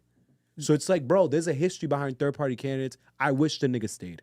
That's ridiculous. I can see that argument because I it would have been monumental. Yeah, it would have been dope, like to lose at the highest level possible. Let's see it to the fullest extent, right? Especially independently, and that's why I was shocked that he dropped out. Not just endorsed Trump. In my eyes, if he was going to endorse somebody, I thought he was going to go the Democratic route, right? Ross Perot's the name. Yeah, because wasn't he a Democrat before he was independent, I believe? Yeah, he was a Democrat Exactly, first, so I thought yeah. he was going to go back to that. But now it just shows you that this politics shit is all about, like, people just trying to be on the better side of their own fake history instead of trying to actually do their own proper impact. Because how the hell is Robert F. Kennedy going to be Democrat, go independent, now you're on the Republican side, and you used to be very anti-Trump? It's all fake. Yeah. Did he get paid? You think he got paid off? You think RFK Jr. got paid off? There's a Could they chance- afford to pay him off? They might give him a seat in the administration. That's usually what happens. So it might be like, Or the head of department. JD Vance is not doing too good. Are we gonna swap JD Vance for RFK? It's too late. The poll, because here's the thing. This is where it gets difficult. Chat, correct me. Ballots in the first ballots for the first states that print them were done this morning in Michigan. Michigan was the first state to print ballots. I might be wrong. It's one of these states. But I know this because this was the problem with Biden. When they're trying to get Biden out, they're like, we can't wait to the convention. Because if we wait to the convention, then we literally have 2 days to change millions of ballots in like 3 states that are already going to drop. So that's not even a possibility. JD Vance is the candidate. He's going to be the VP. Because after Kamala's convention that just happened, now it's official. Those are the nominees. Okay, I see what you mean, yeah. So for them to drop Vance, it's like, yo, these states already printed this on their ballot. Yeah. So I don't think it's possible. It's probably a cabinet position, like the head of a certain department. But that's Probably. sad. That's sad if he sold his soul for that, his integrity for that, and his family's fucking name for that. God bless his heart. 50 million? I might sell my soul. No, I'm not. Let me stop. How much? You 50 million straight up? I think they paid him for that. It has to be Untaxed? 50. Untaxed? Knowing him, I don't think he would take less. Untaxed though? Probably untaxed. Like in some briefcase type shit? Because they raised probably a lot. That's the thing. That's what sucks. This is a weird shit about politics. You raise so much money and it's like, oh, I'm going to drop out and endorse this person. It's like, all this money you raised, technically you've used it. And I think obviously legally you have to use it for that. You can't like try to swindle that money and like put it in your pocket and go on vacation with that money or some random bullshit, right? So campaign laws, I know locally, nationally I'm a little hazy, but I understand that when you do actually I had a conversation the other day about this. Federal donations have to be given to federal candidates. Mm-hmm. So if you have a presidential war chest, that's what they call it. Yeah, the war chest is yeah, where the money's collected. I have to give it to somebody who's running for a federal office or a national office. If I can't just give it to like a mayor or a governor race. This was the whole thing in Rhode Island. Something like that happened with, I can't remember who it was. Yeah. I think it was Jack Reed or Gina. I can't remember. Here's the thing though. If you don't give it to another candidate, you have to donate it. Because then it just sits there. So a lot of times they donate it to a nonprofit. This is the game. They own the nonprofit. Some way, somehow, someone in their family owns that nonprofit. And it's a cleaning up system. This happened with Jason Tatum. Jason Tatum got a contract and he announced that he was going to donate all this money to a nonprofit. I didn't know this until a woman who works at a nonprofit exposed on Twitter. Athletes and politicians use nonprofits to clean up their money. So it helps them with taxes. Does not pay taxes, yeah. And then the other component is somehow you can launder money through nonprofits. I don't know how that works. But she exposed it for Jason Tatum, and she exposed it for one presidential candidate who did it. I can't remember who it was. God bless. Yeah, it's nasty. But there's a possibility that all the money that people donated to RFK just goes to Trump now. If he wants, they could give the money to Trump or Trump's campaign. RFK can give it to Trump because it's a national election. Yeah, that's why I saw so many people mad then, like especially his like supporters. It's like, what the fuck you doing that? Blah, blah. Yeah, this is crazy. I would love to see like his first interview after this like RFK explanation. Like, bro, what the fuck made you do it? God bless. Moving on. Last topic. What we can mention this. This doesn't have to be his own topic, but look at Diddy, guys, over the weekend. He was in Miami walking around and people were taking photos with him like nothing happened, right? He's okay. I guess he's uncanceled. You know, people are fine with Diddy. This is not even going to be a news story. People are not going to talk about this as much as we are right now. I doubt it. Look at this. Walking around with Stevie J. Looking like a gay couple, even though they're not. But I commend Stevie J, bro. Their relationship, their friendship, Stevie must like, goddamn. Like, they must have seen death together. Or they committed crimes together. You stick with the niggas you did dirt with. Look at. I think this is South Beach in Miami, I believe. No security. That's nasty. There's a lot of pressure.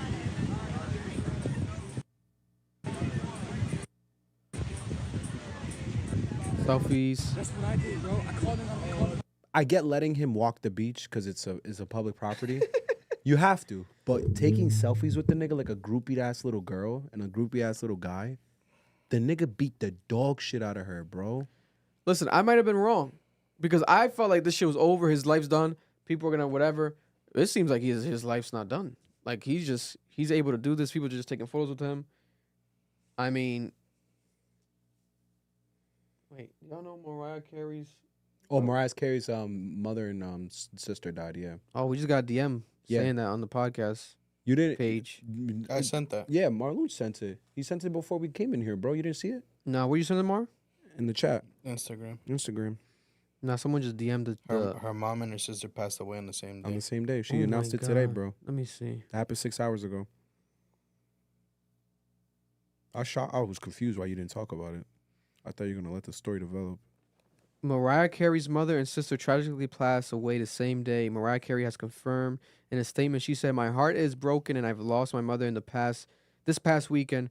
In a tragic turn of events, my sister lost her life on the same day. I feel blessed that I was able to spend the last week with my mom before she passed. Rest in peace." Now, we don't know the details, so we don't know the details, right? Let me go to Mariah Carey's page. But from my assumption, seems like the mother was sick and Mariah Carey passed away. I mean, God bless. Mariah Carey's mother passed away, but then the sister maybe what? Probably died from an accident or something. Accident or, God forbid, taking her own life in reaction of the mother passing away. Like it was that tragic. Like what, but it's none of our business until they make it our business. But yeah, because TMZ would have heard about the accident. But there's a statement I'll release today. So condolences to Mariah Carey. What the fuck? Losing your mom and your sister on the same day. Same day? Like, why even? God bless, but she gonna get that Christmas bag soon though. That's crazy. You know how much she makes a year off Christmas songs? Oh yeah, she's like 50 mil. She said she might be a billionaire on the low and just doesn't talk about it. That's why I feel bad, bro. Like I could imagine this is gonna be a terrible Christmas for her, bro. Like imagine waking up every. Yeah, she should take the year off. Take the Christmas off. You don't need it, Mariah. You're dealing with real shit. Like you don't gotta entertain us. Don't be on any shows. We don't need to see that shit. What the fuck? That's fucking sad. Rest in peace. Thank you, the person that DM'd that. Yeah, for reminding us, because I forgot to tell you that too. Yeah. But last topic of the day, there is a trend right now. Maybe the worst trend in hip hop history, right? Older rappers always say when we grew up, or OGs, like older people say, like when we grew up, it was cool to sell drugs. Now you guys, it's cool to use drugs. Right? And we were in that big junkie phase of music for a while, right? The codeine, right? The pill popping. But then a lot of death happened. Rest in peace, Mac Miller. Rest in peace, Juice WRLD. There's a lot of death involving drugs happen in the industry, which I think led to that hype and that wave kind of dying down, right? Trippie Redd, even though he's still back, allegedly maybe still using drugs, he at one point in time went out and said, like, I'm quitting the drugs, right? Kodak Black said that one time too, even though he's back using drugs. A lot of rappers, there was like a trend, Russ, right? That big thing, that big movement. We've been establishing that anti-drugs, don't do drugs, kids, for years. And that kind of has been the narrative. Now it's kind of like if you're doing drugs, no one's talking about it. No one's like posting it, being flashy. Until now. Now this year, it's going back into the junkie wave. Bro, have you guys seen these nitrous oxide, Narcan, like whippets? That now corner stores, bodegas, now they're selling it as if it's a vape pen, as if it's a fucking backwood. and they're buying it. It's galaxy gas, and it's like decorative, and it looks like something that kids could like. And then literally, people now they're doing it, and they're putting balloons on it, and they twist the balloon and they sell the balloon. Yeah, I've seen like they sell hits. It's almost like dime bags of gas. They're selling dime bags of a gas as drugs, and rappers are doing it, right? I wish Vic was outside. Vic, they do it at parties in Rhode Island. I went to a party over the summer, and there was guys walking around with balloons in their hands, and they were sucking the air out. Are you sure they weren't just trying to say happy birthday to someone? No, bro. No. Me and Wongo have many jokes about it, bro. It was multiple men when we asked them what's going on. Like, why are you doing that? They're like, we're whipping. There's nitrous in here. Jesus Christ. Bro, casually. You know what's the effects of nitrous? Look it up right now to get the exact. Damage, bro, like because I want to break down to people why it's so disgusting, right? So brain damage too. There's a rapper that does it a lot right now, Skrilla. He's out of Philly. And he like embraces it. He does it during the interviews. He does it. That's like his brand. It's just being high and fucking up his mind and slowly killing himself slowly with the drug uses that he does, right? That's what it is at this point, right? Skrilla. Even though he does decent, his music's decent. I fuck with like some of the energy he brings. It's not worth the, like, what are you doing, Skrilla? Like, he needs help. But people keep egging him on, right? We have Kanye West went viral because allegedly his dentist, right, or drug dealer, put him on to Nitrous, and he's been doing an Narcan, right? There's a photo of Kanye West going viral doing that drug, and allegedly he's has an addiction currently to that. They're saying, right? A more professional way, he's not doing the Whip It cans, but it's still the same drug, the same gas, right? Mm-hmm. There was a photo also that appeared, I think, of Frank Ocean doing that gas, but the hooked up way, like how Kanye West did it, right? Now we have new footage today. The 41 rap group out of New York, Kyle Rich, was last night hanging out with Lil Uzi Vert. And what are they doing? Lil Uzi Vert on drugs, literally doing the drugs with balloons on Instagram story, puffing the balloon, smoking the balloon like it's nothing. And it's like openly, they're just posting each other, right? Let me show the video for context, right? I could play the video because it looks like they're just celebrating a birthday. Right? Ooh, look at me, it's my birthday. My son is back. We got My son is back. We got Uzi back. We got him back. What the fuck is going on, bro? Yo, the devil's really good at what he does. Because the way that, they can't flag that. They can't. You literally can't flag because it's a balloon. That's how they peel it off. And kids will look at that like, mommy, balloon, blah, blah, blah. This is disgusting. This is a problem. It's the only drug you can promote without it being an issue. It's a trend. I put that video today of the Andrew Tate thing with the cigar. They banned it because it's a cigar. I seen that fucking nitrous all over the fucking, on TikTok, like everywhere, bro. Everywhere. Every fucking video is niggas making fun of the nitrous or posting it to show it off, niggas in the club. And not one of those videos been banned yet. Look at the guys. This is the main one I've seen, this brand Galaxy Gas. That shit crazy. looks disgusting. That shit's pissing me off, bro. They got whipped cream flavor. Strawberry flavor. This is horrible. You want to hear the side effects? What are the side effects? Put the camera on Noel. What are the side effects, Noel? So, this is long-term. Memory loss. Vitamin B12 depletion. This causes long-term depletion. This long-term depletion causes brain and nerve damage, ringing or buzzing in the ears, numbness in the hands or feet, limb spasms, or loss of muscle control in arms and legs in the long term. Potential birth defects if consuming during pregnancy, weakened immune systems, and long-term disruption to reproductive systems. It also causes, ironically, and it makes a lot of sense, depression, psychological dependence, and states of psychosis. For those who don't know what psychosis means, it's a hallucination where you hear and see things. I've had them myself. They're not fun. God bless. And then, continuing the trend of drug uses, we also have Fabio Foreign. Fabio Foreign, by the way, might be the dumbest rapper of all time.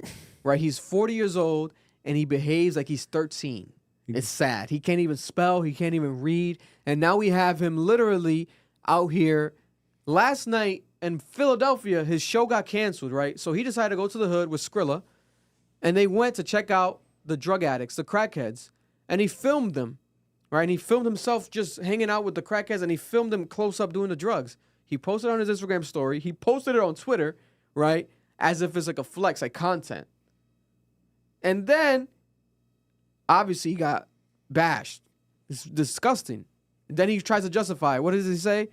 We watch this shit every day on documentaries. Don't get mad at me. I ain't glorifying that shit. Maybe this an eye opener? I open your eyes? What? Maybe this open your eyes to why we rap. Try to get up out this shit. Or just get up off your ass and help clean. I'm really one of people who help. Help, but you're recording him for content. And also, re-rap to try to get up out this shit.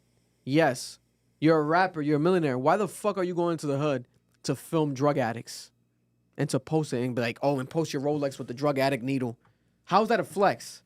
Where are we in society where you're a multi-platinum rapper, right? Famous rapper. In your eyes, you're the king of drill, king of New York. Your words, working with Kanye West, hit records. Damn near a household name to a lot of people. Fabio Foreign, he's huge. And you decide to go and post up with the crackheads for content, and you're going to post it on your Instagram story. You're going to flex your watch with the crackheads, put it next to the drug needle. And just joke about it. And just joke about it and say that we try to get up out this. This is why we're rapping, to get up out this shit. So why are you still going back to that shit? Like, what are you talking? What? And your justification is that we see this in documentaries? Yes, for educational purposes. Bro, you just going to flex because it's cool. There's no crackheads in the Bronx. There's no crackheads in New York and Brooklyn. Isn't he from Brooklyn? Isn't no crackheads in Brooklyn? Like, why are we entertained by this Philadelphia? Like, you going to someone else's hood to look at their crackheads? So now we're having a crackhead off? You don't know whose family that is. You don't know. Like, what is this? Is this like National Geographic, but like for like hood niggas? Like, what would we ever do? Like, how does that make sense? Like, does he think that he's justified because he's like a content creator now? Doesn't make any. Now, if you're posting about it, like, oh, like how Vice has those videos, right? Yeah. These people doing the drugs, right? And like you show them a day in a life in a drug addict, right? Yeah. Then they get them help. That's different. It's documenting it. But you're just posting your Rolex and you're like, yo, the dog food, And it's I know whack. Someone in the chat's gonna say this because they know we're Pusha T fans. When Pusha T did in Exodus 23:7 or whatever the song is called, he did artistically to make a point. Yes. Eat my dick. He didn't walk up to those crackheads and say, yo, hey, what are you doing? No, it was to make a point. Relax. Also, it's disgusting. Someone in the chat said this. I want to correct this issue because you said this too. Whippets have been around for years. Yeah, I guess it was a trend like in somewhere else in the country. Where is it? A different country? Yeah. I don't know what country though, but I guess it's been around for years. Y'all need to understand something. This goes back to Vic's point. It's not about whether this has been around or not. It's the glorification of it on a large platform. We have never seen this before. We're in a generation. That's why we're saying the word trend. Where you can post something and millions of eyes will see it. It's not like in the 80s or the 90s where you walk down the street and you have to see something. I can now go on this stupid ass phone. It doesn't even have to be this phone. It could be a $40 phone from fucking Family Dollar. I downloaded an app and now I just saw everything Vic just mentioned. And now it's going to affect my reality and my perception of things. It's disgusting. And the thing is, Vic is right. People like Fabio, people like Uzi, people like 41, groups like 41, you should not be openly glorifying things if you have such a large platform because you're just, bro, your fans are kids. Who the fuck is doing the bent dances? Kids. Who the fuck is doing the Uzi dances? Kids. Who the fuck is listening to Fabio Foreign songs? Kids. So what the fuck are we talking about, bro? Like, I get it's hard to be like a responsible human being, but also like you have a fucking platform that has millions of followers. Why are you promoting stupid shit? Just shut the fuck up. And then maybe is Dr. Umar right? Is Dr. Umar right? Dr. Umar went viral. Dr. Umar went viral last week. What did he say? He said that hip hop has done nothing positive for the black culture in 50 years. Structurally. He said that, right? This is proving Dr. Umar right. This is proving Dr. Umar right. Unfortunately. And it's a conversation that people don't want to have because it's reality. We might be at our own detriment because these are our leaders in our communities or these rappers, right? By default, successful people want to grow up and be a rapper. I don't want to fucking be Fabio Foreign. Can't spell, posting people doing drugs, saying it's fly. It's like, what type of shit is this, right? And Lil Uzi, phenomenal human, right? One of my favorite rappers. Like he seems so innocent. Even in that video, like he tries to hide the balloon. He does it, but then he tries to hide a balloon. But in reality, what he should have been is like, Kai, wait. Look, Kyle, let's not. Don't post that. Delete that, bro. I don't want to see people doing that. See me doing this. Do your drugs. God bless you. But then to like make it a flex and make it a part of your image, we're gonna start again the cycle of a lost cause. Yep. Right. There's no fixing. There's no changing. No one's telling you niggas to rap about Jesus Christ and be. Everyone can't be Corday. We don't need 1,000 Cordays. No one's saying that, right? But don't make it worse. You're already rapping about killing your ops. You're already rapping about you're shooting people, etc. But that's art. But that's artistic expression, right? We grow up how we grow up. But an IG video is different. Yeah, we understand that. But no one grows up around 1,000 galaxy gases and around 1,000 galaxy balloons. Now, these kids, they see you doing that. Now they might grow up doing that. And now you're fucking up the influence. You are not becoming a factor for a solution. You're now adding to the pollution. You're now adding to the problem that's happening in our society. It needs to be called out. It needs to be called out. That's why 504 deleted it. He deleted it. After trying to justify, he deleted the post. Because someone pulled him aside and said, nigga, you are a multi-million-dollar brand. Why are you doing Why are that? you posting that? Because there's a fine line between your social media influence and your art. That's what Yachty was saying. You can become popular, but then that's separate from your music. Now, Vic said, you can make music about killing people and doing all these drugs, but that's a representation of your reality. That's just your art. When you go on the fucking internet and post shit that you're doing on your daily basis as if you're glorifying it, that's a completely that's a different conversation. Now we just glorifying shit on a daily basis. Yeah. We're not doing it in the art no more. This is about my popularity and my position as a social figure in my society. And I wanna back up your point about Dr. Umar, because I know they're gonna torch you for this. Don't you ever in your fucking life tell me the individual success of you individuals is a representation of an entire community. Fuck off. I don't give a damn that Jay-Z's a billionaire. I don't give a damn that Kanye West was a billionaire. I don't give a damn that all these people are rich and wealthy. Just because they're black don't change the fact that they're still individuals. What the fuck has rap ever done for a community structure? He was absolutely right. I thought about it for like a week. I was like, wow, nothing. Maybe some artists have created institutions. And I'll give them that, and I'll always give you your praise. I don't know everything about the world. Mm-hmm. And there probably is someone out there. But even Lupe said it when he came to Brown University. He's like, yo, y'all keep talking about rap and what it's done, but where the fuck are the schools? Where the fuck are the programs to help people in these situations? Where the fuck are the things that are supposed to be helping the community? Cool that you rich. Cool that you've done all this shit. But what the fuck, like, what are we doing structurally? And that's what Dr. Umar was saying. I don't give a damn about your individual success. Fuck your individual success. Because it came as someone else's fucking downfall. Fuck you. And here's the thing though, I'm Christian.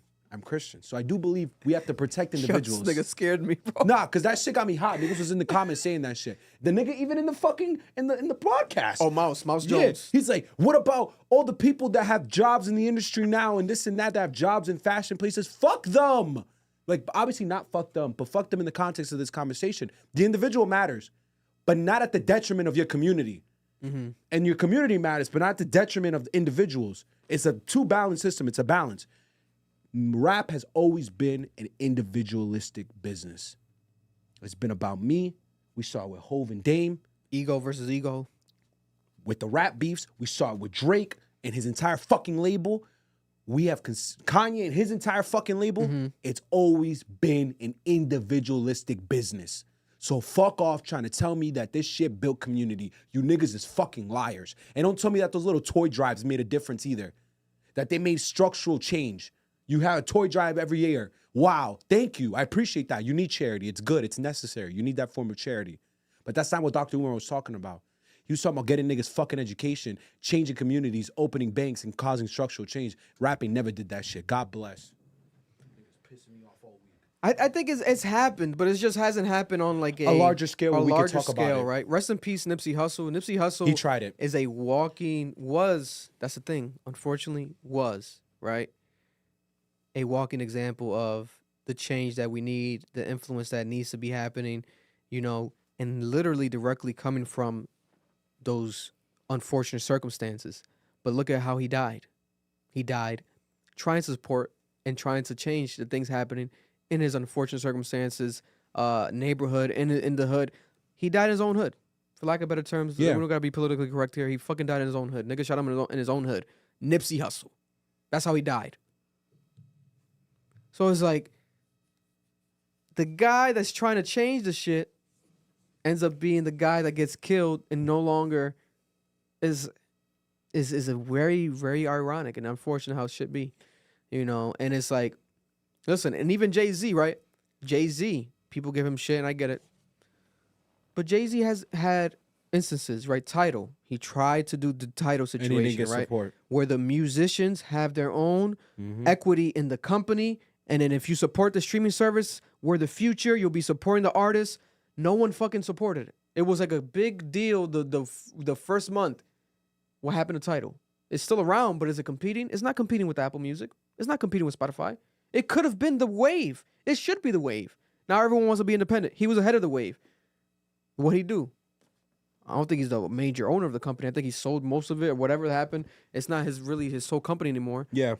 He had to make a business decision. He couldn't wait around forever. And that's why I don't blame those people. I think Dr. Umar he wasn't trying to bash artists. He meant like the entire existence of rap. Yes. Has not created long-standing structural change because the stuff you just mentioned. Rap with Jay-Z, he tried it and it failed. There's a bunch of artists who try shit and it's failed when it comes to trying to create structural change. So I'm not blaming the artist. I'm not blaming the fans. I'm just telling you what Dr. Umar said was true.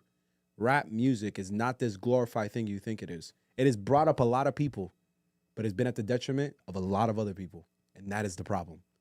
Dr. Umar. We need Dr. Umar in the studio. Dr. Please, Umar please. and Noel going at it would be the biggest piece of content that the internet has ever seen. Because me and him have some disagreements, bro. I'm not fully sold on this. I'm sold on a lot of shit he says. Because I am Christian. I'm not agreeing with his stance on homosexuality, and I don't agree with his stance on race. I think me and him have to talk about some stuff. Yo, because you can't be fundamentally Christian and then think you can't marry a white woman. Like that's not. I would never marry a white woman. But the idea of what he's arguing, You're racist. The idea of what he's arguing is fundamentally problematic. And that's all I'm saying. I love Dr. Umar, but yeah, there we have it. We could talk about this all day. We talk about this type of situations every week. Next week we'll talk about it. I forgot to mention the Dame Dash and Jay-Z royalty battle or like Masters battle. I'll talk about that next week because Dame Dash is selling 1/3 of Rockefeller, and he said if people offer him $10 million, basically he'll let it go. And then he also made another post saying that he went broke because he believed in his dreams. So now he's basically saying he's broke. It's sad to see Dame Dash, but his ego got to the best of him, and that's what happened. GG's. So we'll talk about that more in depth next week because I'm pretty sure there'll be more updates with that. But we love you all. We appreciate you all. Thank you for joining us for another week of Cap, Club Ambition Podcast. Cap, crew, appreciate you. Love you. A little bit of a longer episode, 150. Had to do it for you guys. We will be back next week. But until then, stay safe, smile, and keep on capping. Love you all.